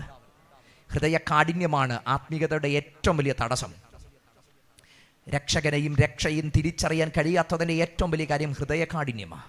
ഹൃദയകാഠിന്യം സംഭവിച്ചാലുള്ള കുഴപ്പം, ഞാൻ പോകുന്ന റൂട്ടുകൾ മുഴുവൻ എനിക്ക് ശരിയെന്ന് തോന്നും, ഞാൻ ചെയ്യുന്ന തെറ്റുകൾ പോലും അതെനിക്ക് ശരിയെന്ന് തോന്നും. അതിനകത്തൊരിക്കലും അനുതാപമല്ല സംഭവിക്കുന്നത്, അതിനകത്ത് എന്നിൽ ഉരുത്തിരിയുന്നത് ന്യായീകരണമായിരിക്കും. തെറ്റുകൾ ന്യായീകരിക്കപ്പെടുവാൻ ഒരു പ്രവണത എന്നിൽ ഉരുത്തിരിയും. അതിൻ്റെ ലക്ഷണം ഹൃദയകാഠിന്യം സംഭവിച്ചെന്നാണ്. പക്ഷേ യഥാർത്ഥ മാനസാന്തരത്തിൻ്റെ തെളിവെന്ന് പറഞ്ഞാൽ ന്യായീകരണം ഇല്ലാത്തതാണ് മാനസാന്തരം. കാരണം അതിനകത്ത് ന്യായീകരണമൊന്നുമില്ല. പറ്റിപ്പോയി, തെറ്റ് സംഭവിച്ചു പോയി, വീണുപോയി, തകർന്നു പോയി, പിന്നെ ന്യായീകരിക്കാൻ ഒന്നുമില്ല. നേരെ ആ ക്രൂശിൻ്റെ ചുവട്ടിൽ വന്ന് എനിക്ക് എൻ്റെ പകരക്കാരനായി ക്രൂശിൽ മരിച്ചവൻ്റെ മുൻപിൽ എൻ്റെ പാപങ്ങളെ ഞാൻ പങ്കുവെക്കുമ്പോൾ അവിടെ ലഭിക്കപ്പെടുന്ന ദൈവനീതിയോളം മഹത്തകരമായത് മറ്റൊന്നുമില്ല. ന്യായീകരണത്തിൻ്റെ ആത്മീയത അത് ഹൃദയകാഠിന്യത്തിൻ്റെ ലക്ഷണമാണ്. ന്യായീകരിക്കപ്പെടുക, തെറ്റുകൾ ന്യായീകരിക്കപ്പെടുക, തെറ്റുകൾ ആവർത്തിക്കപ്പെടുക, നിരപ്പ് പ്രാപിക്കപ്പെടുന്നില്ല. നിരപ്പ് പ്രാപിക്കപ്പെടാതെ ഈ തെറ്റുകൾ ആവർത്തിക്കപ്പെടുമ്പോൾ അത് ഹൃദയകാഠിന്യത്തിൻ്റെ ലക്ഷണമാണ്. അങ്ങനെ ഹൃദയകാഠിന്യം വർദ്ധിച്ചു കഴിയുമ്പം അടുത്ത മുന്നറിയിപ്പ് 4-ാം അധ്യായത്തിനകത്ത് കൊടുക്കുന്നുണ്ട്. അതുകൊണ്ടാണ് പറഞ്ഞത്, അനുസരണക്കേടിൻ്റെ സമദൃഷ്ടാന്തത്തിനൊത്തവണ്ണം നിങ്ങൾ വീണു പോകാതിരിക്കേണ്ടതിന്. അപ്പം ഈ രക്ഷകനെ ഉപേക്ഷിച്ച് കഴിഞ്ഞാൽ പിന്നെ അനുസരണക്കേടിൻ്റെ ഒരു പരമ്പര തന്നെ ആയിരിക്കും. ദൈവ സാന്നിധ്യത്തിന്, ദൈവ ഇഷ്ടത്തിനകത്തിനോ ദൈവിക അരുളപ്പാടിൽ നിന്ന് അനുസരണക്കേടിൻ്റെ ഒരു പരമ്പരകൾ, അതും ഇസ്രായേലിനെ തന്നെ ഇവിടെ കണക്ട് ചെയ്തിട്ട് പറയുകയാണ്, അവർ അനുസരണക്കേടിൻ്റെ പരമ്പരകൾക്കകത്തൂടെ കടന്നുപോയി. അങ്ങനെ 4-ാം അധ്യായം അനുസരണക്കേടിൻ്റെ പരമ്പരയെ പറ്റി പറഞ്ഞിട്ട് 5-ലേക്ക് വരുമ്പം അവരോട് പറയുകയാണ്, നിങ്ങൾ മന്ദതയുള്ളവരാകാതെ. ശരിക്കും യേശുക്രിസ്തുവിൻ്റെ ശ്രേഷ്ഠ മഹാപൗരോഹിത്യത്തെ പറ്റി പറഞ്ഞങ്ങോട്ട് വന്നിട്ട് അവിടെ എഴുത്തുകാരൻ പറയുന്നു, ഞങ്ങൾക്കിതിനെപ്പറ്റി പലതും പറവാനുണ്ട്, പക്ഷെ നിങ്ങൾക്കൊരു കാര്യം സംഭവിച്ചു, നിങ്ങൾ കേൾപ്പാൻ മാന്യമുള്ള ഭാരമുള്ളവരായി മാറി. ഞങ്ങൾക്ക് പറയാൻ ഒത്തിരിയുണ്ട്, പക്ഷേ ഇതെല്ലാം കൂടെ കേൾക്കാൻ പാകത്തിനൊരു ചെവി നിങ്ങൾക്കില്ല, അതിനൊരു മനോഭാവവും നിങ്ങൾക്കില്ല. കാരണം മാന്യം സംഭവിച്ചു പോയി. മാന്യം എന്നതിൻ്റെ സ്ലഗ്ഗിഷ് എന്നതിൻ്റെ ആ ഒരു പദപ്രയോഗത്തെ നമ്മൾ നോക്കിയാൽ ഇവർക്ക് സംഭവിച്ചു പോയത് ഒരു ഡിക്ഷണറിക്കകത്ത് എഴുതി വെച്ചിരിക്കുന്നത് അവർ വെളിച്ചമില്ലാത്തവരായി മാറി, അവർ ജീവനില്ലാത്തവരായി മാറി. ആത്മജീവിതത്തിൽ വെളിച്ചമില്ലെന്ന് പറഞ്ഞാൽ നമ്മൾ അന്ധകാരമായി പോയാൽ ലോകം ഓൾറെഡി അന്ധകാരത്തിനകത്തുനിന്ന് അത്ഭുത പ്രകാശത്തിലേക്ക് വിളിച്ചവർ, ലോകത്തിന് മുമ്പിൽ ജ്യോതിസുകളെ പോലെ പ്രകാശിക്കാൻ വിളിക്കപ്പെട്ടവരുടെ അകത്ത് അന്ധകാരം മൂടപ്പെട്ട് കഴിഞ്ഞാൽ അതൊരു വല്ലാത്ത അവസ്ഥകളായി മാറുക. ജീവന്റെ പുതുക്കം പങ്കുവെച്ച് കൊടുക്കാൻ വിളിക്കപ്പെട്ടവർ, സാക്ഷാൽ ജീവനെ അനുഗമിക്കാൻ വിളിക്കപ്പെട്ടവർ, സാക്ഷാൽ ജീവന്റെ ഭാഗമായി തീർന്നവർ, നമ്മൾ മരണപ്പെട്ടു പോയാൽ ഇവിടെ അധാർമികത പെരുകും, ഇവിടെ അരക്ഷിതാവസ്ഥകൾ പെരുകും, ഇവിടെ തിന്മകൾ പെരുകും. എന്ന തിന്മയുടെ ലോകത്തിനകത്തു നിന്ന് ജീവൻ കൊടുക്കാൻ പറ്റുന്ന ഒരൊറ്റ കൂട്ടമേ ഉള്ളൂ. അതാണ് ഇന്ന് രാത്രി അവിടുത്തെ രക്തത്താൽ വീണ്ടെടുക്കപ്പെട്ട ദൈവജനങ്ങളെങ്കിൽ ഇരുട്ടിനകത്ത് വീണു പോകാനല്ല നാം വിളിക്കപ്പെട്ടത്. ഇരുട്ടിനെ ഭേദിച്ചുകൊണ്ട് ഇരുട്ടിനകത്ത് കിടക്കുന്ന ജനത്തെ, ചിലതിനെ പിടിച്ചു പുറത്തു കൊണ്ടുവരുവാൻ സ്വർഗം നമുക്ക് നൽകുന്ന ദൈവ നിയോഗങ്ങള് ഇന്ന് രാത്രി ഇങ്ങനെയൊക്കെയുള്ള യോഗങ്ങൾ ഇവിടെ സംഘടിപ്പിക്കുന്നതെന്ന് അകത്ത് ബോധ്യമുണ്ടെങ്കിൽ എത്ര പേർക്ക് കരമുയർത്തി ദൈവത്തിന് നന്ദി പറയാൻ കഴിയും? ഇരുട്ടിനകത്തുനിന്ന് ചിലർ വെളിച്ചം കാണട്ടെ. ഇവർക്ക് സംഭവിച്ചത് ഇവർ എവിടെയോ മങ്ങിപ്പോയി, തളർന്നുപോയി, ജീവനറ്റുപോയി. വന്നവനായ യേശു എന്ന ചോദ്യങ്ങൾ പലരും ഉയർത്തുന്നുണ്ട്. എന്തിനാണ് ഇൻകാർണേഷൻ? കാരണം അവിടുന്ന് ദൈവമായിരുന്നെങ്കിൽ, അല്ലെങ്കിൽ ദൈവത്തിന് മനുഷ്യനെ രക്ഷിക്കാൻ ഈ ഭൂമിയിൽ വരണ്ട തന്നെ ആവശ്യമുണ്ടോ? കാരണം അവിടുന്ന് ദൈവമായിരുന്നെങ്കിൽ സ്വർഗത്തിൽ നിന്ന് ഒരൊറ്റ വാക്ക് പറഞ്ഞാൽ ഇവിടെ മനുഷ്യൻ മുഴുവൻ രക്ഷിക്കപ്പെടത്തില്ലേ? മനുഷ്യന് രക്ഷ സംഭവിക്കത്തില്ലേ? ഇല്ലെങ്കിൽ 10 ദൂതന്മാരെ അയച്ചാൽ പോരെ? ദൈവമായിരുന്നെങ്കിൽ പിന്നെന്തിന് ഇങ്ങനൊരു ഇൻകാർണേഷൻ ആവശ്യമുണ്ട്? എന്തിനിങ്ങനൊരു താഴ്ച ആവശ്യമുണ്ട്? ഇൻകാർണേഷൻ്റെ നീഡുണ്ടോ എന്നൊരു ചോദ്യം പലരും ഉയർത്തുന്നുണ്ട്. പക്ഷേ എന്തിനാണ് ഇൻകാർണേഷൻ എന്ന് ചോദിച്ചു കഴിഞ്ഞാൽ, എന്നെയും നിങ്ങളെയും ഏറ്റവും മാനുഷിക തലത്തിൽ ദൈവം കണ്ടപ്പോൾ നമ്മുടെ ഹൃദയത്തോട് സംവദിക്കാനും എത്ര കാലങ്ങൾ കഴിഞ്ഞാണെങ്കിലും നമുക്ക് ഹൃദയബന്ധം പുലർത്താനും ഒരു വൈകാരിക ബന്ധമുള്ള ഒരു സേവ്യർ മനുഷ്യന് ആവശ്യമുണ്ടെന്നുള്ള ദൈവിക ബോധ്യത്തിനകത്തു തന്നെയാണ് അവിടുത്തെ പുത്രൻ ഈ ഭൂമിയിലേക്ക് വന്നത്. അതുകൊണ്ട് തന്നെയല്ലേ നമ്മൾ പ്രസംഗിക്കുമ്പോഴും നമ്മൾ പാടുമ്പോഴും അനുഗ്രഹിക്കപ്പെട്ട ഈ സഹോദരങ്ങൾ ഏറ്റവും മനോഹരമായിട്ട് അവർ ഇവിടെ പാടിയത്, അവരുടെ പാട്ടിനകത്തെ മുഴുവൻ ഇതിവൃത്തം യേശു ക്രിസ്തുവിനെ അവർ ഉയർത്തിപ്പറയുക, ക്രിസ്തുവിൻ്റെ സ്നേഹത്തെ അവർ ഉയർത്തിപ്പറയുക. പ്രസംഗിക്കുന്നവർ ഏറ്റവും കൂടുതൽ പ്രസംഗിക്കുന്നത് ക്രിസ്തുവിനെ പറ്റിയില്ല. എന്തുകൊണ്ടാണ് ക്രിസ്തുവിനെ മാത്രം ഇത്രയും പ്രസംഗിക്കുന്നത്? എന്തുകൊണ്ടാണ് ക്രിസ്തുവിനെ മാത്രം ഇത്രയും പങ്കുവെക്കുന്നത്? യേശു എന്ന നാമം എന്താ ഇത്ര ഹൃദ്യമായി മാറുന്നത്? യേശുവെ യേശുവപ്പ എന്നൊക്കെ വിളിക്കുമ്പം എന്തുകൊണ്ടാണ് ഒറ്റ പദത്തിനകത്ത് തന്നെ ജനത്തിൻ്റെ കണ്ണു നിറയുന്നത്? അതിനകത്തൊക്കെ ഒരു കാര്യമെന്ന് പറഞ്ഞാൽ, എനിക്ക് എന്നെ തന്നെ കാണാൻ കഴിയുന്ന ഒരിടമുണ്ടെങ്കിൽ അത് ക്രിസ്തുവിൽ എനിക്ക് കാണാൻ കഴിയും. ആ ക്രിസ്തുവിലേക്ക് നോക്കിയാൽ എനിക്ക് എന്നെ തന്നെ കാണാൻ കഴിയും. എൻ്റെ വികാരങ്ങൾ വഹിച്ചവനെ എനിക്കതിനകത്ത് കാണാൻ കഴിയും.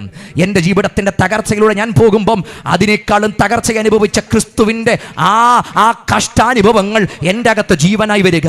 എനിക്ക് എന്നെ തന്നെ കാണാൻ കഴിയുന്ന ഒരുവനായി ക്രിസ്തു മാറുക.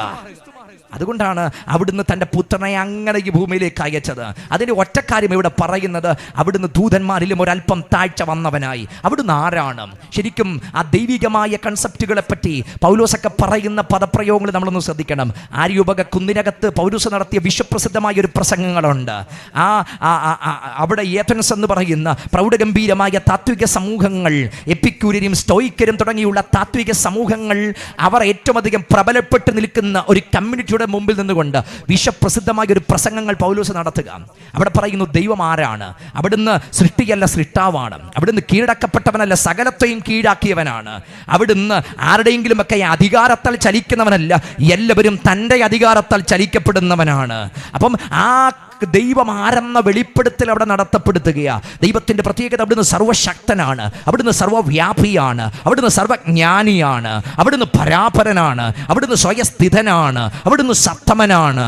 അവിടുത്തെ കരുണ, അവിടുത്തെ ദയ, അവിടുത്തെ ആർദ്രത, അവിടുത്തെ അവിടുത്തെ മനസ്സലിവ്, അവിടുത്തെ കൃപകൾ, ഇതെല്ലാം അളവുകൾക്ക് അപ്പുറത്തേക്കാണ്. ഇത് മുഴുവൻ നിങ്ങൾ കാരിൽ കാണാൻ കഴിയുമോ? അതാണ് ദൈവമെന്ന് പറയുന്നത്. എന്ന് പറഞ്ഞ സൃഷ്ടിയല്ല, സൃഷ്ടാവാണ്. കീഴാക്കപ്പെട്ടവനല്ല, സകലത്തെയും കീഴാക്കിയവനാണ്. മനുഷ്യൻ ചൈതന്യം കൊടുക്കുന്നവനല്ല, സകല മാനവകുലത്തിനും ചൈതന്യം കൊടുപ്പാൻ അധികാരമുള്ളവൻ.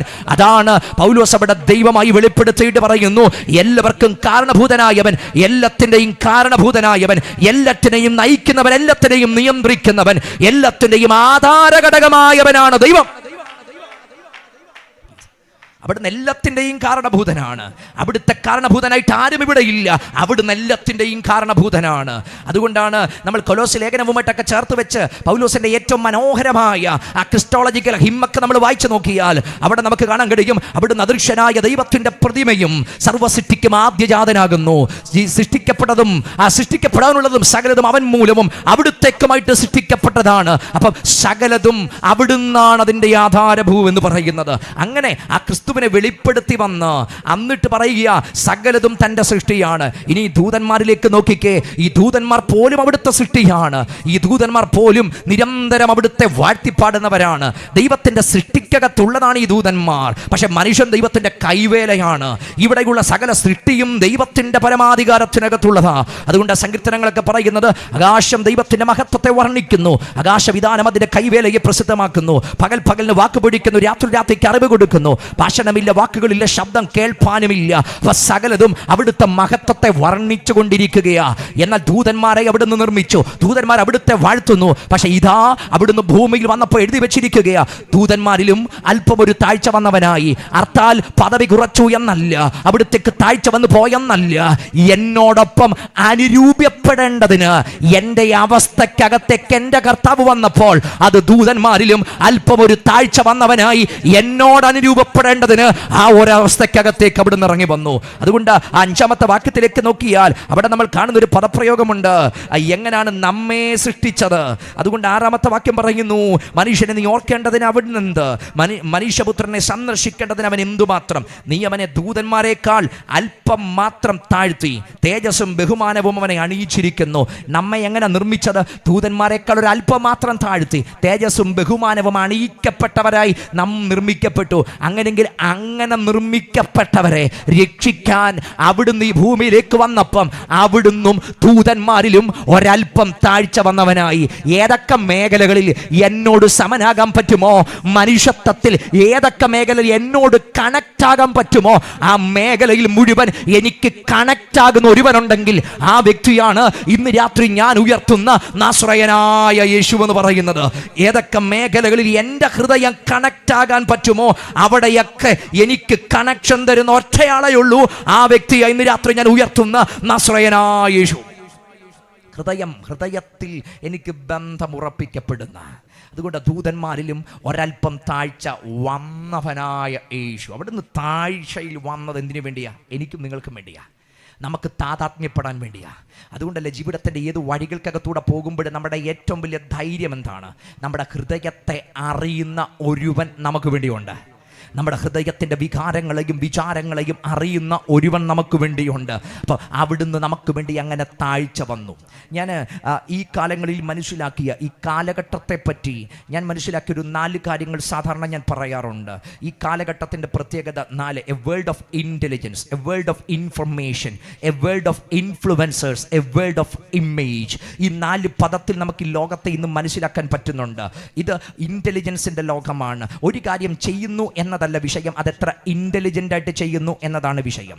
ഒരു കാര്യം പണ്ട് നമ്മൾ ചെയ്യുന്ന ഒരു വിഷയം ഇന്നിത്ര എളുപ്പത്തിനകത്ത് ചെയ്യാൻ കഴിയും. പണ്ട് എനിക്ക് ഇപ്പോഴും ഓർമ്മയുണ്ട്, ഈ ഫോട്ടോയ്ക്കകത്തൊക്കെ നമ്മളൊരു സാധാരണ ഒരു സ്റ്റുഡിയോയിൽ പോയി ഫോട്ടോ എടുത്തു. അന്നേരം നമ്മൾ ഇട്ടിരിക്കുന്ന വേഷം ഈ വൈറ്റ് ഷർട്ടാണെങ്കിൽ നമ്മളോട് പറയും ഇതിനകത്തൊരു കോട്ടൂടെ കയറ്റി തരാമോ. ഇവർ എത്ര വർക്ക് ചെയ്യണമെന്നറിയാമോ? അവർ ആ ഫോട്ടോഷോപ്പിനകത്തൊക്കെ ഇതൊക്കെ വെട്ടി അതിൻ്റെ അരികു പിടിച്ച് കൃത്യമായിട്ടൊക്കെ വന്നൊരു 15 മിനിറ്റ് എടുക്കും എവിടുന്നെങ്കിലുമൊക്കെ ഈ കോട്ട അതിനകത്തോട്ടൊന്ന് കയറ്റി വെക്കാൻ. പക്ഷേ പക്ഷേ ഇന്ന് അതിൻ്റെ ഒന്നും ആവശ്യമില്ല. ഈ കഴിഞ്ഞ കുറച്ച് ദിവസങ്ങൾക്ക് മുമ്പേ എന്നോടൊപ്പം പ്രവർത്തിക്കുന്ന എൻ്റെ പ്രിയ സഹോദരങ്ങളോട് പറഞ്ഞു, അച്ഛാ എത്ര നാളായി ഒരു ഫോട്ടോ ഇട്ട് ഓടിക്കാൻ തുടങ്ങിയിട്ട്, ഇങ്ങിതാ ഞങ്ങൾ മാറ്റിത്തരാമെന്ന് പറഞ്ഞു. എന്നിട്ട് എൻ്റെ 2 ഫോട്ടോ ഇവർ വാങ്ങിച്ചെടുത്തൊരു 10 മിനിറ്റ് എടുത്തില്ല. അതിന് മുമ്പ് അതിൻ്റെ ഒരു 15 വെറൈറ്റി, കാഷ്വൽ കോട്ട്, അല്ലാത്ത കോട്ട്, മോഡിക്കോട്ട്, നെഹ്റു കോട്ട് തുടങ്ങി സകല സാധനവും ഇട്ടൊരു 10-15 സാധനം ഒരു 5 മിനിറ്റിനകത്ത് എനിക്ക് നിരയായിട്ട് അയച്ചു തന്നു. അന്നേരം എനിക്കൊരു കാര്യം മനസ്സിലായി, പുതിയ ഫോട്ടോയുടെ ഒരാവശ്യവുമില്ല. നമ്മുടെ പഴയ ഫോട്ടോ അത് ഏത് രീതിയിലെടുക്കണം, ഏത് രൂപത്തിലെടുക്കണം, ഏത് ഭാവത്തിലെടുക്കണം, കഴിയും. ഇൻ്റലിജൻ്റായിട്ട് വർക്കുകൾ പുരോഗമിക്കുന്ന ഒരു കാലഘട്ടത്തിലാണ് നമ്മൾ ജീവിക്കുന്നത്. വർക്ക് ചെയ്യുക എന്നതല്ല കാര്യം, ഇൻ്റലിജൻ്റായിട്ട് ചെയ്യുക എന്നതാണ് ഈ കാലഘട്ടത്തിൻ്റെ ഏറ്റവും വലിയ ആപ്തവാക്യം എന്ന് പറയുന്നത്. ആർട്ടിഫിഷ്യൽ ഇൻ്റലിജൻസിൻ്റെ കാലഘട്ടങ്ങൾ, വിർച്വൽ റിയാലിറ്റിയുടെ കാലഘട്ടങ്ങൾ, അങ്ങനെ ഒത്തിരി സാധ്യതകളുടെ കാലഘട്ടത്തിനകത്താണ് നമ്മൾ ജീവിക്കുന്നത്. ഒരു പക്ഷേ ഇങ്ങനെയുള്ള ഗ്യാതറിങ്ങൾ പോലും അടുത്തൊരു 10 വർഷത്തിനകത്ത് കർത്താവിൻ്റെ വരവ് താമസമാണെങ്കിൽ ചോദ്യചിഹ്നമാകുന്ന ഒരു കാലഘട്ടത്തിനകത്താണ് നമ്മൾ നിൽക്കുന്നത്. വിർച്വൽ റിയാലിറ്റിയുടെ സാധ്യതകളിലേക്കൊക്കെ വന്നു കഴിഞ്ഞാൽ നമ്മുടെ വീട്ടിനകത്തുള്ള ഡിവൈസുകൾ നമ്മൾ ധരിച്ചു കഴിഞ്ഞാൽ മറ്റൊരു ദേശത്ത് നടക്കുന്ന സമ്മേളനത്തിനകത്ത് അവിടെ ഇരിക്കുന്ന പ്രതീതി നമുക്ക് സൃഷ്ടിക്കാൻ പറ്റുന്ന ഒത്തിരി ഡിവൈസുകൾ ഇന്ന് നമ്മൾ കണ്ടുപിടിച്ചു കൊണ്ടിരിക്കുക. ഈ ലുലു മാളിലും മറ്റൊക്കെ പോകുമ്പോൾ VR ഗെയിമുകളൊക്കെ ഉണ്ട്. ശരിക്കും ആ ഗെയിമുകളൊക്കെ നമ്മൾ കളിച്ചു കഴിഞ്ഞാൽ ഇത് എക്സാക്ട്ലി നമ്മൾ അവിടെ നിന്ന് കളിക്കുന്നൊരു ഫീല് നമുക്ക് അനുഭവിക്കാൻ കഴിയും. ഞാൻ പറഞ്ഞത് ഒത്തിരി അധികം അഡ്വാൻസ്മെൻറ്റിൻ്റെ ഒരു കാലഘട്ടത്തിൽ നമ്മൾ ജീവിക്കുക, ഇൻ്റലിജൻറ്റ് കാലഘട്ടത്തിൽ ജീവിക്കുക, ഇൻ്റലിജൻസിൻ്റെ ഒരു ലോകത്താണ് നമ്മൾ ജീവിക്കുന്നത്. ഇനി രണ്ടാമത്തെ കാര്യം, ഇൻഫർമേഷൻ്റെ വേൾഡിലാണ് നമ്മൾ ജീവിക്കുന്നത്. വിരൽത്തുമ്പിനകത്ത് ഏത് ഇൻഫർമേഷനാണ് നിങ്ങൾക്ക് വേണ്ടത്? ലോകത്തെപ്പറ്റി അറിയണോ, ശാസ്ത്രത്തെപ്പറ്റി അറിയണോ, പ്രപഞ്ചത്തെപ്പറ്റി അറിയണോ, ഇവിടെയുള്ള മനുഷ്യനെ പറ്റി അറിയണോ, എന്തിനെപ്പറ്റിയാണ് നിങ്ങൾക്ക് അറിയേണ്ടത്? ഇത് മുഴുവൻ നിങ്ങൾക്ക് ലഭിക്കപ്പെടും. ChatGPT, ജെമിനി, DeepSeek തുടങ്ങിയുള്ള ആ പ്ലാറ്റ്ഫോമുകൾക്കകത്തേക്ക് ചെല്ല്, നിങ്ങൾ അടിച്ചു കൊടുക്കുക. എന്താ വേണ്ടത്? മുഴുവൻ നിങ്ങൾക്ക് അതിനകത്ത് ലഭിക്കും. ഇൻഫർമേഷൻ്റെ ലോകമാണ്, വിരൽത്തുമ്പിനകത്ത് അത് ലഭ്യമാണ്. ഒരു കാലഘട്ടത്തിനകത്ത് പുസ്തകത്തിനകത്തൂടെ മാത്രം അറിവുകൾ കിട്ടുമ്പം ഇന്നൊരു പുസ്തകം വേണ്ട, ഒരു ഡിജിറ്റൽ ഡിവൈസ് ഉണ്ടെങ്കിൽ നമുക്ക് എന്തും അറിയാം, എവിടെയും അറിയാം, ഏത് കാര്യങ്ങളും അറിയാം. എ വേൾഡ് ഓഫ് ഇൻഫർമേഷനകത്താണ് നമ്മൾ ജീവിക്കുന്നത്. ഇനി മൂന്നാമത്തെ ഒരു കാര്യം എന്ന് പറഞ്ഞാൽ വേൾഡ് ഓഫ് ഇൻഫ്ലുവൻസേഴ്സിൻ്റെ ലോകമാണ്. കോവിഡ് അനന്തര കാലഘട്ടത്തിലേക്കൊക്കെ നോക്കിക്കഴിഞ്ഞു കഴിഞ്ഞാൽ ഇവിടെ മുഴുവൻ ഇൻഫ്ലുവൻസേഴ്സിൻ്റെ ലോകമാണ്. എല്ലാ മേഖലയിലും ഇൻഫ്ലുവൻസേഴ്സാണ് ഇന്ന് കാര്യങ്ങൾ നിയന്ത്രിക്കപ്പെടുന്നത്. ആരോഗ്യ മേഖലയിൽ, വാണിജ്യ മേഖലയിൽ, വാഹന മേഖലയിൽ, ഭക്ഷ്യ മേഖലകളിൽ മുഴുവനും ഇൻഫ്ലുവൻസേഴ്സിൻ്റെ ലോകങ്ങൾ. ചിലത് നെഗറ്റീവായിട്ട് പോകും, നല്ലൊരു പങ്ക് പോസിറ്റീവായിട്ട് വരുന്നു. ഒത്തിരിയധികം ഇൻഫ്ലുവൻസേഴ്സിനെ നമുക്കിവിടെ കാണുവാൻ കഴിയുന്നു. എല്ലായിടത്തും ഇമേജ് ഫോക്കസ്ഡ് ആയിട്ടുള്ള ഒരു വേൾഡിലാണ് നമ്മൾ ജീവിക്കുന്നത്. അങ്ങനെയെങ്കിൽ ഈ 4 വിധങ്ങൾ ഈ ലോകത്തെ നമുക്ക് നിർവചിക്കാൻ പറ്റുന്നുണ്ട്. പക്ഷേ ഇതിൻ്റെ നടുവിലും ഞാൻ മനസ്സിലാക്കിയ ഒരു കാര്യം പറയാം. ഈ 4 ഘട്ടങ്ങൾ, 4 സാഹചര്യങ്ങൾ നമുക്ക് കാണാൻ പറ്റുന്നുവെങ്കിലും ഇതിനൊക്കെയുള്ളൊരു പരിമിതി ഞാൻ പറയാം. ഇതൊന്നും മനുഷ്യൻ്റെ അന്തരാത്മാവിനെ തൊടുന്നില്ല എന്നതാണ് കനത്ത ഒരു യാഥാർത്ഥ്യമായിട്ട് നിൽക്കുന്നത്. അല്ലെങ്കിൽ ഇൻ്റലിജൻസിൻ്റെ വേൾഡിൽ, ഇൻഫർമേഷൻ്റെ വേൾഡിൽ, ഇൻഫ്ലുവൻസേഴ്സിൻ്റെ വേൾഡിൽ, ഇമേജ് ഫോക്കസ്ഡ് ആയിട്ടുള്ള വേൾഡിൽ നിൽക്കുക. ഇപ്പോഴും മനുഷ്യൻ തകർച്ചക്കകത്ത് തന്നെ കിടക്കുകയാണ്. Humanity still broken. മാനവകുലം ഇപ്പോഴും തകർന്നു കിടക്കുക. അന്തരാത്മാവിൽ ഇപ്പോഴും ശൂന്യത കിടക്കുകയാണ്. 10,000-കണക്കിന് ലക്ഷക്കണക്കിന് ഫോളോവേഴ്സ് ഉണ്ടെങ്കിലും ആൾക്കൂട്ടത്തിന് നടുവിൽ തനിയെന്ന ചിന്തയോടെ ജീവിതം അവസാനിപ്പിക്കുന്ന ഒരു ലോകത്താ ഇന്ന് മനുഷ്യൻ ജീവിക്കുന്നത്. അവർക്ക് ആൾക്കൂട്ടങ്ങളുടെ പിൻബലമില്ലാഞ്ഞിട്ടല്ല, സമൃദ്ധിയുടെ അനുഭവങ്ങളില്ലാഞ്ഞിട്ടല്ല, അവർക്ക് കൂടെ നിൽക്കുവാൻ, അനുഗമനം ചെയ്യുവാൻ ആൾക്കാരില്ലാഞ്ഞിട്ടല്ല. പക്ഷെ അന്നേരവും അന്തരാത്മാവിൽ അനുഭവിച്ചത് ഒരു ശൂന്യതയാണ്. അതുകൊണ്ടാണ് പാസ്കൽ എന്ന മനുഷ്യൻ ഒരിക്കൽ പറഞ്ഞൊരു പദപ്രയോഗമുണ്ട്, എല്ലാ മനുഷ്യൻ്റെയും അന്തരാത്മാവിനകത്ത് ശൂന്യതകളുണ്ട്. നിർമ്മിക്കപ്പെട്ട ഒറ്റ വാസ്തുവിനും ഈ ശൂന്യത നികത്താൻ കഴിയത്തില്ല എന്ന് പറഞ്ഞാൽ ഇവിടെ നിർമ്മിക്കപ്പെട്ട ഒറ്റ വാസ്തുവിനും അവൻ്റെ അന്തരാത്മാവിൻ്റെ ശൂന്യത നികത്താൻ കഴിയത്തില്ല. പക്ഷേ ഒറ്റക്കാര്യം പറഞ്ഞു, നിർമ്മിതാവിന് മാത്രമേ ആ ശൂന്യതകളെ പരിഹരിക്കാൻ കഴിയത്തുള്ളൂ. അങ്ങനെയെങ്കിൽ ഇന്ന് രാത്രി ആ നിർമ്മിതാവാണ് ശൂന്യതകളെ പരിഹരിക്കുവാൻ. ആ നിർമ്മിതികളുടെ പരിമിതികളുടെ തലം ഏതൊക്കെയുണ്ടോ ആ പരിമിതികൾ മുഴുവൻ തനിക്കറിയാൻ, അനുഭവിക്കാൻ ആ രീതിയിൽ തന്നെ ഈ ഭൂമിയിലേക്ക് ഇറങ്ങി വന്ന് അവരോടൊപ്പം പാർത്ത് അവരുടെ എല്ലാ തലങ്ങൾക്കകത്തു നിന്നും അവരെ ഉദ്ധരിക്കുവാൻ വന്ന ഒരു വീണ്ടെടുപ്പുകാരനെയാണ് ഇന്ന് രാത്രി ഞാൻ ഉയർത്തുന്നത്. ഇൻഫ്ലുവൻസേഴ്സിന് കഴിയാത്തത്, ഇന്റലിജൻസിന് കഴിയാത്തത്, ഇമേജ് ഫോക്കസ് ആയുള്ള ലോകത്തിന് കഴിയാത്തത് ഇന്ന് രാത്രി കഴിയുവാൻ അവരുടെ അനുഭവ തലങ്ങൾക്കകത്തേക്ക് ഇറങ്ങി വന്ന് അവരിൽ ഒരുവനായി അവർക്ക് വേണ്ടി ജീവിച്ച് മരിച്ച് 3-ാം ദിവസം ഉയർത്തെഴുന്നേറ്റ് അവരുടെ അവസ്ഥകൾക്കകത്തുനിന്ന് അവരെ പിടിച്ചു പുറത്തു കൊണ്ടുവന്ന് ഒരു രക്ഷാ നായകനെ ഇന്ന് രാത്രി ഞാൻ ഉയർത്തുമ്പോൾ അത് എൻ്റെ ജീവിതത്തിൽ പരിവർത്തനമായെന്ന് ഉറപ്പുള്ളവർ ഇതിനകത്തുണ്ടെങ്കിൽ ഒരുമിച്ച് ദൈവത്തിന് നന്ദി പറഞ്ഞിട്ട് പറ. ആ സ്നേഹമാണ് എന്നെ മാറ്റിമറിച്ചത്. എൻ്റെ പ്രിയരെ, ഞാൻ സാധാരണ പറയാറുണ്ട്, നമുക്ക് എന്തറിവുകളും ഞാൻ ഈ പറഞ്ഞ ഏത് പ്ലാറ്റ്ഫോമിൽ നിങ്ങൾ ചോദിക്കുക, അവർ നിങ്ങൾക്ക് പറഞ്ഞു തരും. പക്ഷേ നിങ്ങൾ ഈ ചാറ്റ് ജിപിടിയോട് ചോദിക്കുക how to overcome stress or how to overcome from depression. ഈ ചോദ്യം ചോദിച്ചാൽ അവർ പറയും ഒരു 5 കൂട്ടം കാര്യങ്ങൾ പറഞ്ഞു തരും. അത് കഴിഞ്ഞിട്ട് നിങ്ങൾ പറയണം, പോരാ എനിക്കൊരു 5 പോയിന്റും കൂടെ വേണം, ഈ 5 പോയിന്റ് വേണോ, നിങ്ങൾക്ക് 5 പോയിന്റ് കൂടെ പറഞ്ഞു തരും. ആര് പറഞ്ഞത് വേണം? വിൻസെന്റ് പീല് പറഞ്ഞത് വേണോ? അല്ല, ആര് പറഞ്ഞതാണ് വേണ്ടത്? ഇവർ പറയുന്നത് മുഴുവൻ പറഞ്ഞു തരും. പക്ഷേ ചാറ്റ് ജിപിടിക്കകത്ത് 15 പോയിന്റ് വായിച്ചിട്ട് ഈ ഡിപ്രഷനകത്തുനിന്ന് പുറത്തു വന്ന എത്ര പേരുണ്ട്? ഇത് വായിച്ചിട്ട് സ്ട്രെസ്സ് മാറിയത് എത്ര പേരുണ്ട്? ഇത് വായിച്ച് സ്ട്രെസ്സ് കൂടിയവരാണ് നല്ലൊരു പങ്കും. ഇന്നത്തെ ഏറ്റവും വലിയൊരു കാര്യം എന്ന് പറഞ്ഞാൽ, നമ്മൾ ഈ വായിക്കാൻ തുടങ്ങിയാൽ നമ്മുടെ സ്ട്രെസ്സ് കൂടത്തേ ഉള്ളൂ, കുറയത്തില്ല. തലയുടെ ഈ ഭാഗത്ത് ചെറിയൊരു വേദന വന്നു, അതൊരു വേദനയായിട്ട് നിന്നാൽ ചിലപ്പോൾ അത് 2 ദിവസത്തിനകത്ത് ആ വേദന മാറും. പക്ഷേ ഇത് നമ്മളൊന്ന് സെർച്ച് ചെയ്യാൻ പോയി കഴിഞ്ഞാൽ നമുക്ക് തോന്നും എന്തോ ഒരു ഗ്രോത്ത് അവിടെ സംഭവിക്കുന്നതുകൊണ്ടാണ് ഈ ഭാഗത്ത് കൃത്യമായിട്ട് വേദന വരുന്നത്. 2 ദിവസത്തെ ഉറക്കക്കുറവ് കൊണ്ട് വന്നൊരു വേദനയാ, അല്ലെങ്കിൽ ഒരു ബുദ്ധിമുട്ട്. 2 ദിവസം കഴിയുമ്പോൾ നല്ല ഉറക്കം കിട്ടുമ്പോൾ ആ വേദന സ്വാഭാവികമായിട്ട് മാറാം. പക്ഷേ നമ്മൾ കൂടുതൽ അങ്ങോട്ട് വായിച്ചപ്പോൾ നമുക്ക് തോന്നി എന്തോ ഒരു ഗ്രോത്ത് എനിക്ക് ഇവിടെ സംഭവിക്കുന്നുണ്ട് എന്ന് പറഞ്ഞാൽ അല്പം ടെൻഷൻ വലിയ ടെൻഷനാക്കി മാറ്റാൻ ഇൻഫർമേഷന് കഴിയുന്ന അങ്ങനെയും ഒരു കാലഘട്ടം ഇതിനകത്തുണ്ട്. പക്ഷേ ഞാൻ പറഞ്ഞത്, ഇൻഫർമേഷന് സ്ട്രെസ്സിനെ ഓവർകം ചെയ്യാൻ കഴിയാതെ ഇരിക്കുമ്പം, ഒരു പക്ഷേ ഡിപ്രഷനകത്തുനിന്ന് പുറത്തു പോകുവാൻ ഈ ടെക്നോളജികൾക്കൊന്നും കഴിയാതിരിക്കുമ്പം, ആ തലങ്ങളെ മുഴുവൻ അറിഞ്ഞൊരുവൻ വന്നെങ്കിൽ എൻ്റെ ഹൃദയത്തിൻ്റെ ചെറിയ അന്തരാത്മാവിൻ്റെ ചെറിയ ശൂന്യതകൾ പോലും അറിയാൻ, അതിനെപ്പോലും എനിക്ക് ജയം തരുവാൻ എനിക്ക് വേണ്ടി ഇറങ്ങി വന്നവൻ്റെ സാന്നിധ്യം എൻ്റെ ലൈഫിനകത്തേക്ക് മൂടിയിറങ്ങി വന്നാൽ പിന്നെ ഒന്നിനും എന്നെ കീഴ്പ്പെടുത്താൻ കഴിയത്തില്ല. സകലത്തിലും യേശുക്രിസ്തു മുഖാന്തരം ജയം അനുഭവിക്കാൻ അവസരം കിട്ടുമെങ്കിൽ, ആഴത്തലങ്ങളിൽ നിരാശയുടെ തലത്തിൽ കിടക്കുന്നവരാരെങ്കിലും ഇന്ന് രാത്രി എൻ്റെ വചനം കേൾക്കുന്നെങ്കിൽ, നിങ്ങളെ അതിനകത്തുനിന്ന് പുറത്തു കൊണ്ടുവരാൻ കഴിയുന്ന ഒരു വ്യക്തിത്വമുണ്ട്. അതാണ് ഈ രാത്രി ഞാൻ ഉയർത്തുന്ന, നമ്മോടൊപ്പം താതാത്മ്യപ്പെട്ട് നമ്മെ പുറത്തു കൊണ്ടുവന്ന നസ്രയനായ യേശു. അതാണ് ക്രിസ്തു എനിക്ക് ഏറ്റവും ഹൃദ്യമായി മാറുന്നത്. അവിടുന്ന് എനിക്ക് വേണ്ടി ദൂതന്മാരിലും അല്പം ഒരു താഴ്ച വന്നവനായിട്ട് വന്നു, എന്നോട് താതാത്മ്യപ്പെട്ടു. ഇനി അവിടെ കൊണ്ട് തീർന്നില്ല. അതിന് അടുത്തത് ഏറ്റവും പ്രധാനമായ ഒരു പദപ്രയോഗം, അവിടുന്ന് എനിക്ക് വേണ്ടി ആരായി? ഏറ്റവും എൻ്റെ ഹൃദയപരമായ ഒരു 10ാമത്തെ വാക്യം, സകലത്തിനും ലാക്കും സകലത്തിനും കാരണഭൂതനുമായവൻ. ആരാണ് അവിടുന്ന്? അവിടുന്ന് സകലത്തിൻ്റെയും ലാക്കാണ്. 1-ാം അധ്യായത്തിൽ തന്നെ അതിൻ്റെ ആരംഭഭാഗം തുടങ്ങിക്കഴിഞ്ഞു. അവിടുന്ന് അവൻ്റെ തേജസ്സിൻ്റെ പ്രഭയും തത്വത്തിൻ്റെ മുദ്രയും സകലത്തെയും തൻ്റെ ശക്തിയുള്ള വചനത്താൽ വഹിക്കുന്നവനുമാകൊണ്ട്. അപ്പം അവിടുന്ന് എൻ്റെ കൈക്കകത്ത് ഒതുങ്ങുന്നവനോ, അവിടുന്ന് എൻ്റെ ചിന്തകൾക്കകത്ത് ഒതുങ്ങുന്നവനോ, എൻ്റെ ജ്ഞാനത്തിനകത്ത് ഒതുങ്ങുന്നവനോ അല്ല എൻ്റെ കർത്താവ്. അവിടുന്ന് അതിനേക്കാളൊക്കെ ഉന്നതനാണ്. അത് യോഹന്നാൻ്റെ വാക്കുകളിൽ പറഞ്ഞ, ആദിയിൽ വചനമുണ്ടായിരുന്നു, വചനം ദൈവത്തോടു കൂടെയായിരുന്നു, വചനം ദൈവമായിരുന്നു എന്ന് പറഞ്ഞാൽ, ഇത് എൻ്റെ ബുദ്ധിക്കോ എൻ്റെ യുക്തിക്കോ എൻ്റെ ജ്ഞാനത്തിനോ ഒന്നും പരിമിതപ്പെടുത്താൻ കഴിയാത്തവൻ. അവിടുന്ന് സകലത്തിൻ്റെയും ലാക്കാണ്. ഇനി അവിടുന്ന് സകലത്തിൻ്റെയും കാരണഭൂതനാണ്. താൻ ഒഴിവാക്കപ്പെട്ട ഒന്നും നിർമ്മിക്കപ്പെട്ടിട്ടില്ല, തന്നെ മാറ്റി നിർത്തിയ ഒന്നും ഇവിടെ ചലിക്കപ്പെട്ടിട്ടില്ല. ഇവിടുത്തെ കടികാരങ്ങൾ ചലിക്കപ്പെടുന്നത് അവിടുത്തെ നിയന്ത്രണത്തിനകത്താണ്.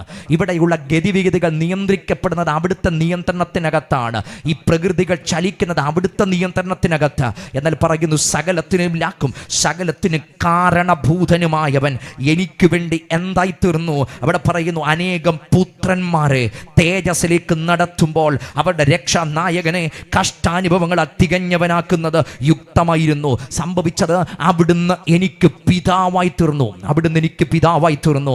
ഇന്ന് അനേക പുത്രന്മാരെ തേജസ്സിലേക്ക് നടത്തുന്നു എന്ന് പറയുമ്പോൾ, അവിടുന്ന് എനിക്ക് ആരെന്ന് ചോദിച്ചാൽ പറയും, 1 എന്നോട് താതാത്മ്യപ്പെട്ടവനാണ് ക്രിസ്തു. 2 അവിടുന്ന് എൻ്റെ അപ്പനാണ്. അവിടുന്ന് എൻ്റെ അപ്പനാണ്. ഒരുപക്ഷെ ഭയത്തിൻ്റെ ആത്മീയതയായിരുന്നു ആ കഴിഞ്ഞ നൂറ്റാണ്ടുകളിലൊക്കെ അവരെ ഗ്രഹിച്ചു കൊണ്ടിരുന്നത്. കാരണം അവിടെ വേർപാടിൻ്റെ നടിച്ചുവറും ന്യായപ്രമാണത്തിൻ്റെ പരിമിതികളും ജാതിയെന്നും യഹൂദനെന്നുമുള്ള വേർതിരിവുകളും ഇത് മുഴുവൻ കിടന്നപ്പോൾ, ദൈവ സാന്നിധ്യത്തെ ഭയത്തോടെ മാത്രം കാണുന്ന ഒരു കാലഘട്ടത്തിനകത്തു നിന്ന് കാൽവറി എന്ന ഒറ്റ കാരണങ്ങൾ കൊണ്ട് വേർപാടിൻ്റെ നടിച്ചുവർ അവിടെ തകരപ്പെട്ടു. അവിടെ ഉയരപ്പെട്ട വലിയ വെയിലുകൾ, വലിയ തിരശീലകൾ അത് ചിന്തപ്പെട്ടു. ഇനി ഇവിടെ ജാതിയെന്ന് വ്യത്യാസമില്ല, യഹൂദനെന്ന് വ്യത്യാസമില്ല, ദൂരസ്ഥനെന്ന് വ്യത്യാസമില്ല. എല്ലാവർക്കും ഓടി വന്ന് ഒരൊറ്റ പദം, ഒരു സിമ്പിൾ വേർഡ്, ആ വേർഡാണ് അപ്പാ എന്നുള്ളൊരു പദം. അപ്പാ എന്നുള്ളൊരു പദം ഏത് ഭയത്തിൻ്റെയും ഏത് സങ്കടത്തിൻ്റെയും നടുവിലും കടുങ്കട്ടി വാക്കൊന്നും പറയണ്ട. ഹൃദയം തൊട്ട് അപ്പ എന്നൊരൊറ്റ പദം വിളിക്കുമ്പോൾ നമുക്ക് അനുഭവിക്കാൻ കഴിയും ഈ അപ്പൻ്റെ സാന്നിധ്യം. അപ്പ എന്ന് വിളിക്കുമ്പോൾ താത്വികമായ ലാംഗ്വേജ് ഒന്നുമല്ല, മറിച്ച് ഹൃദയം തൊട്ട് ഹൃദയഹാരിയായ ഒരൊറ്റ പദമാണ് ഞാൻ വിളിക്കുന്നത്, അപ്പ എന്ന്. എന്നാൽ അടുത്ത നിമിഷം എനിക്ക് അനുഭവിക്കാൻ കഴിയും എനിക്ക് വേണ്ടി ഇറങ്ങി വരുന്ന ഈ അപ്പൻ്റെ കരം, എന്നെ വാരിപ്പുണരുന്ന ഈ അപ്പൻ്റെ കരം, എനിക്ക് അനുഭവിക്കാൻ കഴിയുന്ന ഈ അപ്പൻ്റെ കരം. അത് നാഴിക ഏതെന്ന് വിഷയമല്ല, വിനാഴിക ഏതെന്ന് വിഷയമല്ല, രാത്രിയോ പകലോ വിഷയമല്ല, ഏത് സാഹചര്യമോ വിഷയമല്ല, ഏത് ദേശമോ വിഷയമല്ല. അപ്പ എന്ന് വിളിക്കുന്ന ഒരൊറ്റ പദത്തിനകത്ത് എനിക്ക് വേണ്ടി ഇറങ്ങി ചലിക്കുന്ന ഒരു കരം, അത് അപ്പൻ്റെ കരമാണെങ്കിൽ ഇന്ന് രാത്രി അപ്പ എന്ന് വിളിക്കുന്നവർക്ക് വേണ്ടി ഇറങ്ങി ചലിക്കുന്ന ഒരപ്പനെ നമുക്ക് വെളിപ്പെടുത്തി കിട്ടിയത് ആ ക്രിസ്തുവിലൂടെയാ.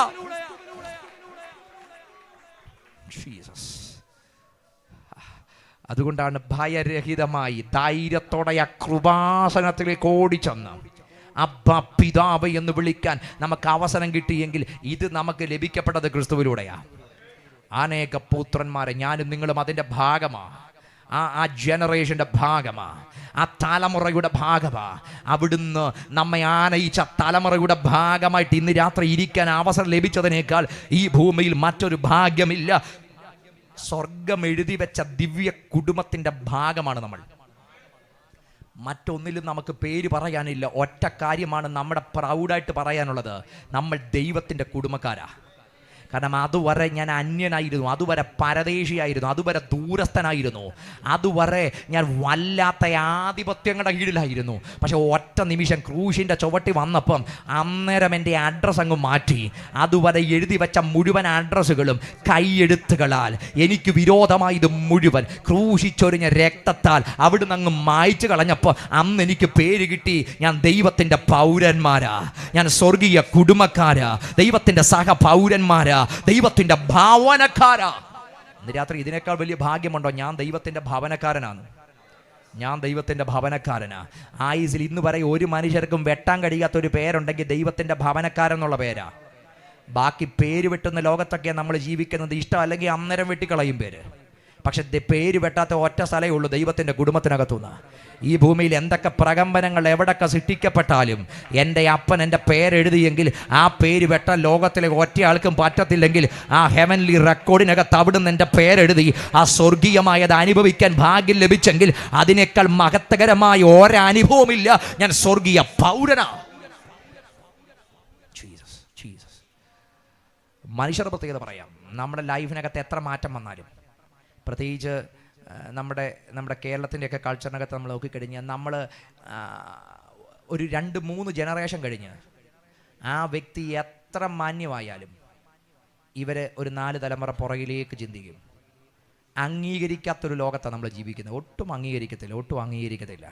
അവരൊരു 3 തലമുറ പുറകിലോട്ടും 4 തലമുറ പുറകിലോട്ടും ആ തലമുറയിൽ അവരെങ്ങനെ ജീവിച്ചതെന്നും അവരുടെ അന്നത്തെ പട്ടിണിയും ബുദ്ധിമുട്ടും എല്ലാം പറഞ്ഞ് ആക്ഷേപിക്കുന്ന ഒരു ലോകത്താണ് നമ്മൾ ജീവിക്കുന്നത്. ഞാൻ പറഞ്ഞത്, നമ്മുടെ സ്ഥിതി എന്തോ മാറിയെന്ന് പറഞ്ഞാലും മനുഷ്യൻ എപ്പോഴും പഴയത് ഓർക്കുന്ന മനുഷ്യൻ തന്നെയാണ്. പക്ഷെ പഴയത് ഓർക്കാതെ ആ ക്രൂശിൻ്റെ ചുവട്ടി വന്ന അന്ന് തൊട്ട് ഒറ്റ പദവിയിലും ഒറ്റ പേരിലും ഒറ്റ പ്രിവിലേജിലും എന്നെ കാണുന്ന ഒരിടമയുള്ളൂ, അത് സ്വർഗത്തിൻ്റെ ഹൃദയമാണ്. അന്ന് തൊട്ട് പിന്നെ മൂത്ത പുത്രന് വ്യത്യാസമില്ല, ഇളയ പുത്രന് വ്യത്യാസമില്ല, പ്രിവിലേജ് കൂടുതലില്ല, പ്രിവിലേജ് കുറവില്ല. അപ്പൻ്റെ സാന്നിധ്യത്തെ നിങ്ങൾ അനുഭവിച്ചാൽ അന്നേരം മുതൽ നിങ്ങൾ ദൈവ കുടുംബത്തിൻ്റെ ഭാഗമാണ്.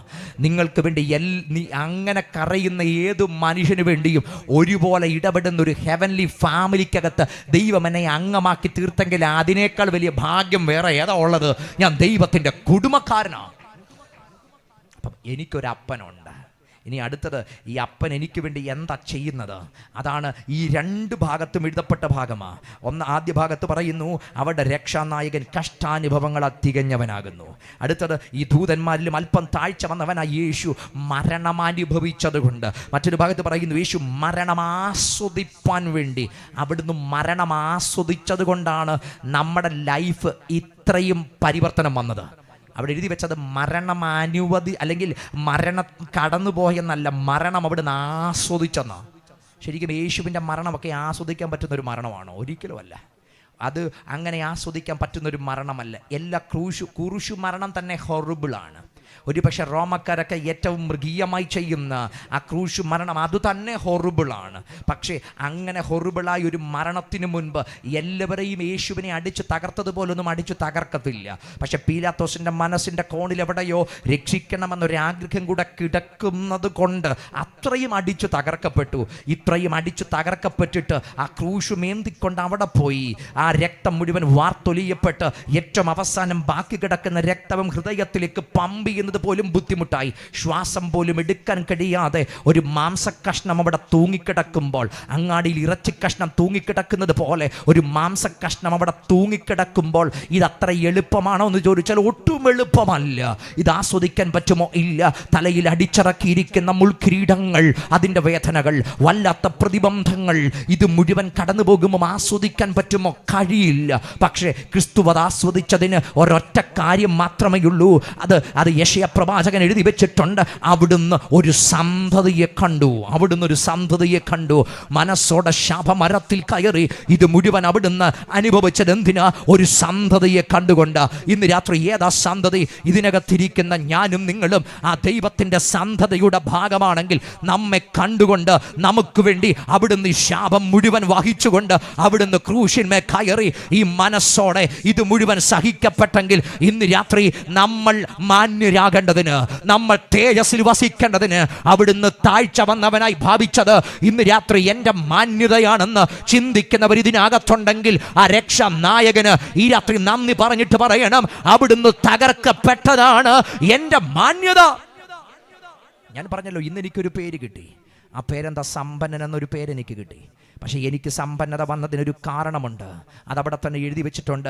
2 കൊരിന്ത്യർ ലേഖനത്തിനകത്ത് പറയാം, നമ്മുടെ കർത്താവ് യേശു ക്രിസ്തു മഹാസമ്പന്നനായിട്ടും അവിടുത്തെ ദാരിദ്ര്യത്താൽ നിങ്ങൾ സമ്പന്നരാകേണ്ടതിന് നിങ്ങൾ നിമിത്തം ദരിദ്രരായി തീർന്ന കൃപ നിങ്ങൾ അറിയാതെ പോകും. അപ്പം നിങ്ങൾ ശ്രദ്ധിക്കണം ആ പദപ്രയോഗം. അവിടുന്ന് മഹാസമ്പന്നന അല്ലേ, സകലത്തെയും സൃഷ്ടിച്ച മഹാസമ്പന്നനായ ദൈവം. പക്ഷെ ദാരിദ്ര്യത്തിലേക്ക് അവിടുന്ന് ഈ ഭൂമിയിൽ വന്നതിന് ഒരൊറ്റ കാരണമേ ഉള്ളൂ. ഞാനും നിങ്ങളുടെയും പേരും അഡ്രസ്സും മാറി. നമ്മൾ സമ്പന്നരാകേണ്ടതിന് അവിടുന്ന് ദരിദ്രരായി തീർന്നു. ഇതൊക്കെ മരണം ആസ്വദിച്ച് ക്രൂശിൽ കയറി അവിടുന്ന് ദരിദ്രനായി തീർന്നത് കൊണ്ട് നമുക്ക് ലഭിക്കപ്പെട്ടതിൻ്റെ പേര് ഇന്ന് നമ്മൾ അഭിമാനത്തോടെ നമ്മൾ സമ്പന്നന്മാരായി തീർന്നു. നമ്മൾ സമ്പന്നന്മാരായി തീർന്നു. ആ ദൈവഹൃദയത്തിൻ്റെ ഒപ്പമിരിക്കുവാൻ, ആ ദൈവിക സിംഹാസനത്തിനടുത്ത് കോടി വരുവാൻ, അപ്പാ എന്ന് വിളിക്കാനൊക്കെയുള്ള സമ്പന്നത നമുക്ക് ലഭിക്കപ്പെട്ടത് അവിടുന്ന് ദരിദ്രനായി തീർന്നത് കൊണ്ട്, അവിടുന്ന് മരണം ആസ്വദിച്ചത് കൊണ്ട് എനിക്ക് ലഭിക്കപ്പെട്ടതിൻ്റെ പേരാണ് ദൈവത്തിൻ്റെ ജീവൻ എന്ന് പറയുന്നത്.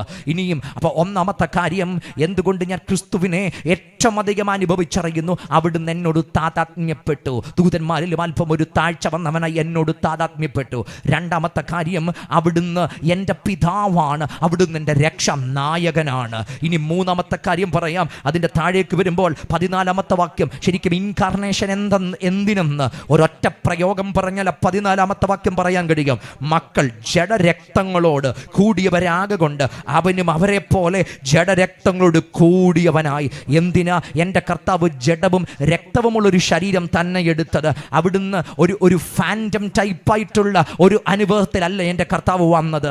ഇവിടെ അമാനുഷിക കഥാപാത്രങ്ങൾ, ആ സിനിമയ്ക്കകത്തൂടെയും സീരിയലിനകത്തൂടെയും ഒക്കെ കണ്ട അമാനുഷിക കഥാപാത്രങ്ങളുണ്ട്. മനുഷ്യൻ്റെ കൂടെ താമസിച്ചിട്ട് പെട്ടെന്നൊരു ക്രൈസിസ് വരുമ്പോൾ 10 നില കെട്ടിടത്തിൻ്റെ മുകളിൽ കയറി ചെന്നിട്ട് അമാനുഷികമായി അതിനെ അതിജീവിക്കാൻ കെൽപ്പ് ചെയ്യുന്ന ആ സൂപ്പർ ഹീറോകളെ നമ്മൾ കണ്ടിട്ടുണ്ട്. ഫാൻറ്റം മോഡൽ കഥാപാത്രങ്ങളെ നമ്മൾ കണ്ടിട്ടുണ്ട്. എന്നാൽ എൻ്റെ കർത്താവ് ഈ ഭൂമിയിൽ വന്നത് അങ്ങനെ ഒരു ഫാൻറ്റം മോഡൽ കഥാപാത്രമായിട്ടല്ല, ഒരു സൂപ്പർ ഹീറോ സ്റ്റാറ്റസിലുമല്ല. മറിച്ച് മനുഷ്യന്, എനിക്കും നിങ്ങൾക്കും മക്കൾ ജഡരക്തങ്ങളോട് കൂടിയവരാകൊണ്ട്. അപ്പം ജഡത്തിൽ നമുക്ക് നമ്മുടേതായ പോരാട്ടമുണ്ട്. ജഡത്തിലാണല്ലോ പോരാട്ടം. അതുകൊണ്ട് റോമാലേഖനം 8:3 പറയുന്നത്, ജഡത്താലുള്ള ബലഹീനത നിമിത്തം ന്യായപ്രമാണത്തിന് കഴിയാൻ സാധിപ്പിപ്പാൻ. നമ്മുടെ ഏറ്റവും വലിയ ബലഹീനതയും ഏറ്റവും വലിയ പോരാട്ടവും എവിടെയാ? ജഡത്തിലാണ് നമ്മുടെ ഏറ്റവും വലിയ പോരാട്ടം. മനുഷ്യന് അതിജീവിക്കാൻ കഴിയാത്ത ഏറ്റവും വലിയ പോരാട്ടം കിടക്കുന്നത് അവൻ്റെ ജഡത്തിന്മേലാണ്. അവൻ ഒരു കാര്യം നോ എന്ന് പറഞ്ഞ് അടുത്ത നിമിഷം അവൻ നോ എന്ന് പറഞ്ഞത് അവൻ ആസ്വദിക്കും. കാരണം അവൻ്റെ ജഡത്തെ അവന് ജയിക്കാൻ പറ്റത്തില്ല. അതുകൊണ്ട് മദ്യപിക്കുന്നവരെ നോക്ക്, അവർ ചിലപ്പം പറയും ഞങ്ങൾ ആണ്ടിൻ്റെ അവസാനം 31-ാം തീയതി കൊടി നിർത്തുമെന്ന് പറഞ്ഞു. 25 ക്രിസ്മസിന് പറഞ്ഞതാ. അത് കഴിഞ്ഞപ്പോൾ ഓർത്ത് എന്നാൽ പിന്നെ ആണ്ടിൻ്റെ അവസാന ദിവസം അതുകൂടെ കഴിഞ്ഞിട്ട് അങ്ങ് നിർത്താം. അപ്പോഴോർത്ത് എന്നാൽ പിന്നെ 1-ാം ദിവസം 2026 ആഘോഷിച്ച് 1-ാം ദിവസം കഴിഞ്ഞിട്ട് നിർത്താം. ഓർത്തത് ഈ മാസം 18-ാം തീയതി മൂത്തമോൻ്റെ ബർത്ത്ഡേ അതുകൂടെ കഴിഞ്ഞിട്ട് നിർത്താം. ഫെബ്രുവരിയിൽ വെഡിങ് ആനിവേഴ്സറി അതുകൂടെ കഴിഞ്ഞിട്ട് നിർത്താം. മാർച്ച് മാസം അയലത്തെ വീട്ടിലെ മോൻ്റെ ബർത്ത്ഡേ അതുകൂടെ കഴിഞ്ഞിട്ട് നിർത്താം. പിന്നെ ഏപ്രിൽ മാസം കർത്താവ് മരിച്ചതിൻ്റെ സങ്കടം, കർത്താവ് ഉയർത്തതിൻ്റെ സന്തോഷം നിർത്താൻ പറ്റുമോ? പിന്നെ 2-ാമത്തെ മോൻ്റെ ബർത്ത്ഡേ ആയി അങ്ങനെ അങ്ങ് പോകും. അവരെ കൊണ്ട് കഴിയത്തില്ല. ജഡത്തിൽ ബലഹീനത കിടപ്പുണ്ട്. നന്നാവാൻ അകത്ത് ആഗ്രഹമുണ്ടെങ്കിലും നന്നാവാൻ കഴിയത്തില്ല. ഇതാ ജഡത്തിൻ്റെ ബലഹീനത എന്ന് പറയുന്നത്. എൻ്റെ ഇച്ഛകളെയും എൻ്റെ വിചാരങ്ങളെയും മുഴുവൻ നിയന്ത്രിക്കുന്ന ഒരു ജഡധികാരം എൻ്റെ അകത്ത് കിടപ്പുണ്ട്. ഈ ജഡത്തിനകത്ത്, ഈ ജഡത്തിൻ്റെ നിയന്ത്രണത്തിനകത്ത്, സകലതും എന്നെ നിയന്ത്രിക്കുന്ന എൻ്റെ ദേഹിയുടെ നിയന്ത്രണത്തിനകത്ത് ഞാൻ കിടക്കുന്നത്. എനിക്ക് സ്വയമായി രക്ഷപ്പെടാൻ കഴിയാതിരിക്കുന്നു. അങ്ങനെങ്കിൽ നീതിയുള്ള ദൈവത്തിൻ്റെ മുമ്പിൽ നിന്ന് നീതിയുള്ള ദൈവം നോക്കുമ്പം ജഡവും രക്തവുമുള്ള ഈ മനുഷ്യന് അവന് തന്നെ രക്ഷപ്പെടാൻ പറ്റത്തില്ല. എന്നാൽ പിന്നെ അവൻ രക്ഷപ്പെടുന്നെങ്കിൽ ദൈവം രക്ഷിക്കാൻ വേണ്ടി ഒരു പ്രമാണം കൊടുത്തു. ആ പ്രമാണത്തിൻ്റെ പേര് ന്യായപ്രമാണം എന്ന് പറയുന്നത്. പക്ഷെ ന്യായപ്രമാണം കൊടുത്തപ്പോൾ മറ്റൊരു കാര്യം സംഭവിച്ചു. ദൈവം പറഞ്ഞു, ഇത് നിങ്ങൾ ചെയ്താൽ ഇതിനാൽ നീ രക്ഷപ്പെടും. പക്ഷെ സംഭവിച്ചത്, ഈ ജഡത്തിൽ ബലഹീനത കിടപ്പുണ്ട്. കൊല ചെയ്യരുതെന്ന് വായിച്ചവൻ കൊല ചെയ്തു, മോഹിക്കരുതെന്ന് വായിച്ചവൻ മോഹിച്ചു, ദൈവത്തെ അല്ലാതെ മറ്റൊന്നിനെയും ആരാധിക്കരുതെന്ന് വായിച്ചവൻ മറ്റൊന്നിൻ്റെ പുറകിൽ പോയി. സംഭവിച്ചത്, എഴുതിയ ദൈവത്തിന് അവനെ കൊല്ലേണ്ടി വന്നു. അപ്പോഴവൻ പറഞ്ഞത് ന്യായപ്രമാണം കൊല്ലുന്ന പ്രമാണമായി മാറി. അപ്പൊ ജഡത്താലുള്ള ബലഹീനത നിമിത്തം ന്യായപ്രമാണവും അവന് പൂർണ്ണമായി ഫുൾഫിൽ ചെയ്യാൻ കഴിയാതെ ഇരുന്നു. അവിടെയാണ് കൃപയുടെ പ്രമാണം യേശു ക്രിസ്തു മുഖാന്തരം അവിടെ ഉദയം ചെയ്യപ്പെട്ടത്. ജഡത്തിന്റെ ബലഹീനതകൾ കൊണ്ട് അവന് രക്ഷ നേടുവാൻ കഴിയാതെ ഇരുന്നപ്പോൾ ജഡവും രക്തവും എടുത്തിട്ട് എൻ്റെ കർത്താവ് ഈ ഭൂമിയിലേക്ക് വന്നു.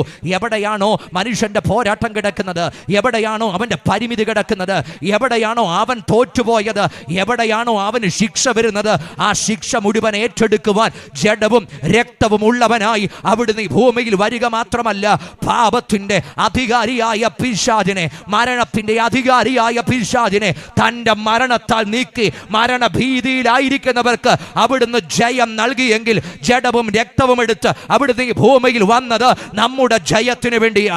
നമ്മൾ എവിടൊക്കെ തോറ്റോ, നമ്മൾ എവിടൊക്കെ തകർന്നോ, നമ്മൾ എവിടൊക്കെ വീണു പോയോ, നമ്മൾ എവിടൊക്കെ പരാജയപ്പെട്ടോ, ആ പരാജയപ്പെട്ട മുഴുവൻ മേഖലയിലും നമുക്ക് ജയം തരാൻ അവിടുന്ന് നമുക്ക് വേണ്ടി ഇറങ്ങി വന്നെങ്കിൽ ഇന്ന് രാത്രി യേശു ക്രിസ്തു മുഖാന്തരം ആ ജയം അനുഭവിച്ച ജനം ഇതിനകത്ത് ഇരിപ്പുണ്ടെങ്കിൽ ഇന്ന് രാത്രി നിങ്ങൾ നന്ദി പറഞ്ഞ് ദൈവത്തിന് സ്തോത്രം ചെയ്തിട്ട് പറ, യേശു ക്രിസ്തു മുഖാന്തരം എനിക്ക് ജയം തന്ന ദൈവത്തിന് സ്തോത്രം. അല്പനിമിഷം ആ ജയത്തിന് ഇന്ന് രാത്രി കരങ്ങളെല്ലാം ആടിച്ച് ദൈവത്തിന് ധൈര്യത്തോടെ നന്ദി പറഞ്ഞിട്ട് പറ, യേശു ക്രിസ്തു മുഖാന്തരം. Hallelujah, hallelujah. ആദരങ്ങൾ തുറന്ന് ശബ്ദമുയർത്തി ഇന്ന് രാത്രി ആ ദൈവനാമത്തിന് ധൈര്യത്തോടെ നന്ദി പറഞ്ഞിട്ട് പറ, യേശു ക്രിസ്തു മുഖാന്തരം എനിക്ക് ജയം തന്ന ദൈവത്തിന് സ്തോത്രം. ഹല്ലേലൂയ. മക്കൾ ജഡരക്തങ്ങളോട് കൂടിയവരാകൊണ്ട് അവരെ രക്ഷിക്കേണ്ടതിന് എൻ്റെ കർത്താവ് എങ്ങനെ വന്നു? ജഡവും രക്തവും ഉള്ളവനായിട്ട് വന്നു. നമ്മളെ രക്ഷിക്കേണ്ടതിനാണ് വന്നേ. കാരണം എന്നാൽ മാത്രമേ ഈ ജഡത്തിൽ, അതുകൊണ്ടല്ലേ ഇതിനപ്പുറത്ത് 4-ാം അധ്യായത്തിനകത്തേക്ക് വരുമ്പോൾ അവിടെ ഒരു പദപ്രയോഗം കിടപ്പുണ്ട്. നമുക്കുള്ള മഹാപുരോഹിതൻ നമ്മുടെ ബലഹീനതകളിൽ സഹതാപം കാണിപ്പാൻ കഴിയാത്തവനല്ല, പാപമൊഴികെ സകലത്തിനും നമുക്ക് തുല്യനായി പരീക്ഷിക്കപ്പെട്ടവനത്രേ. ശരിക്കും പാപമൊഴികെ എന്നൊരു പദമാണ് മലയാളത്തിലൊക്കെ കാണുന്നത്. പക്ഷേ ഇംഗ്ലീഷിനകത്തൊക്കെ എഴുതി വെച്ചിരിക്കുന്നത് yet he did not commit sin. അവൻ പാപം ചെയ്തില്ല. പ്രലോഭനങ്ങൾ തൻ്റെ മുമ്പിൽ വന്നില്ലെന്നല്ല, അല്ലെങ്കിൽ തൻ്റെ മുമ്പിൽ അതിൻ്റെ സാധ്യതകൾ മുമ്പിൽ ഒരുക്കപ്പെട്ടില്ലെന്നല്ല, പക്ഷെ അവിടുന്ന് പാപം ചെയ്തില്ല എന്ന് പറഞ്ഞാൽ എല്ലാ തകർച്ചകൾക്കും എൻ്റെ കർത്താവ് അറിയാം. തനിക്ക് ഏതു സാഹചര്യങ്ങളുടെ ഞാൻ പോയി ഒന്ന് വീണു പോയോ, തകർന്നു പോയോ, പരാജയപ്പെട്ടു പോയോ, നിങ്ങളുടെ അവസാനമല്ലത്. ആ പരാജയത്തിൻ്റെ വഴിയും റൂട്ടും അറിയുന്നവൻ അതിനകത്തൂടെ എന്നെ പൊക്കിയെടുത്ത് പുറത്തു കൊണ്ടുവന്ന് തൻ്റെ സ്നേഹത്തിൻ്റെ വലിപ്പം കൊണ്ട് അതിനകത്തുനിന്ന് എനിക്ക് ജയം തരാൻ കഴിയുന്ന സ്നേഹിക്കുന്ന ഒരു അപ്പനെയെ ഇന്ന് രാത്രി ഞാൻ ഇവിടെ ഉയർത്തുന്നത്. ജീവിതത്തിൽ എവിടൊക്കെ വീണു പോയവരാണോ നിങ്ങൾ, എവിടൊക്കെയോ പരാജയപ്പെട്ടു പോയവരാണോ, എവിടൊക്കെയോ പരാജയത്തിൻ്റെ കയ്പ് നീർ കുടിച്ച് ആർക്കും രക്ഷിക്കാൻ കഴിയാത്ത വല്ലാത്ത അവസ്ഥക്കകത്ത് നിൽക്കുവാണോ, ഇന്ന് രാത്രി നിങ്ങളെ പൊക്കിയെടുക്കാൻ ആ സാഹചര്യത്തിനകത്തുനിന്ന് ജയം തരാൻ കഴിയുന്ന ഒരു രക്ഷാനായകനെ ഞാൻ ഉയർത്തുക. ഹൃദയത്തിന്റെ എല്ലാ പരാജയങ്ങളും അവിടുത്തേക്കറിയാം, എല്ലാ തകർച്ചകളും അവിടുത്തേക്കറിയാം, എല്ലാ പരിവേദനങ്ങളും അവിടുത്തേക്കറിയാം. എല്ലാ തകർച്ചകളും അറിഞ്ഞ് അതിനകത്തുനിന്ന് വിടുവിക്കാൻ കഴിയുന്നവൻ. ഞാൻ സാധാരണ ആ ഭാഗത്തെ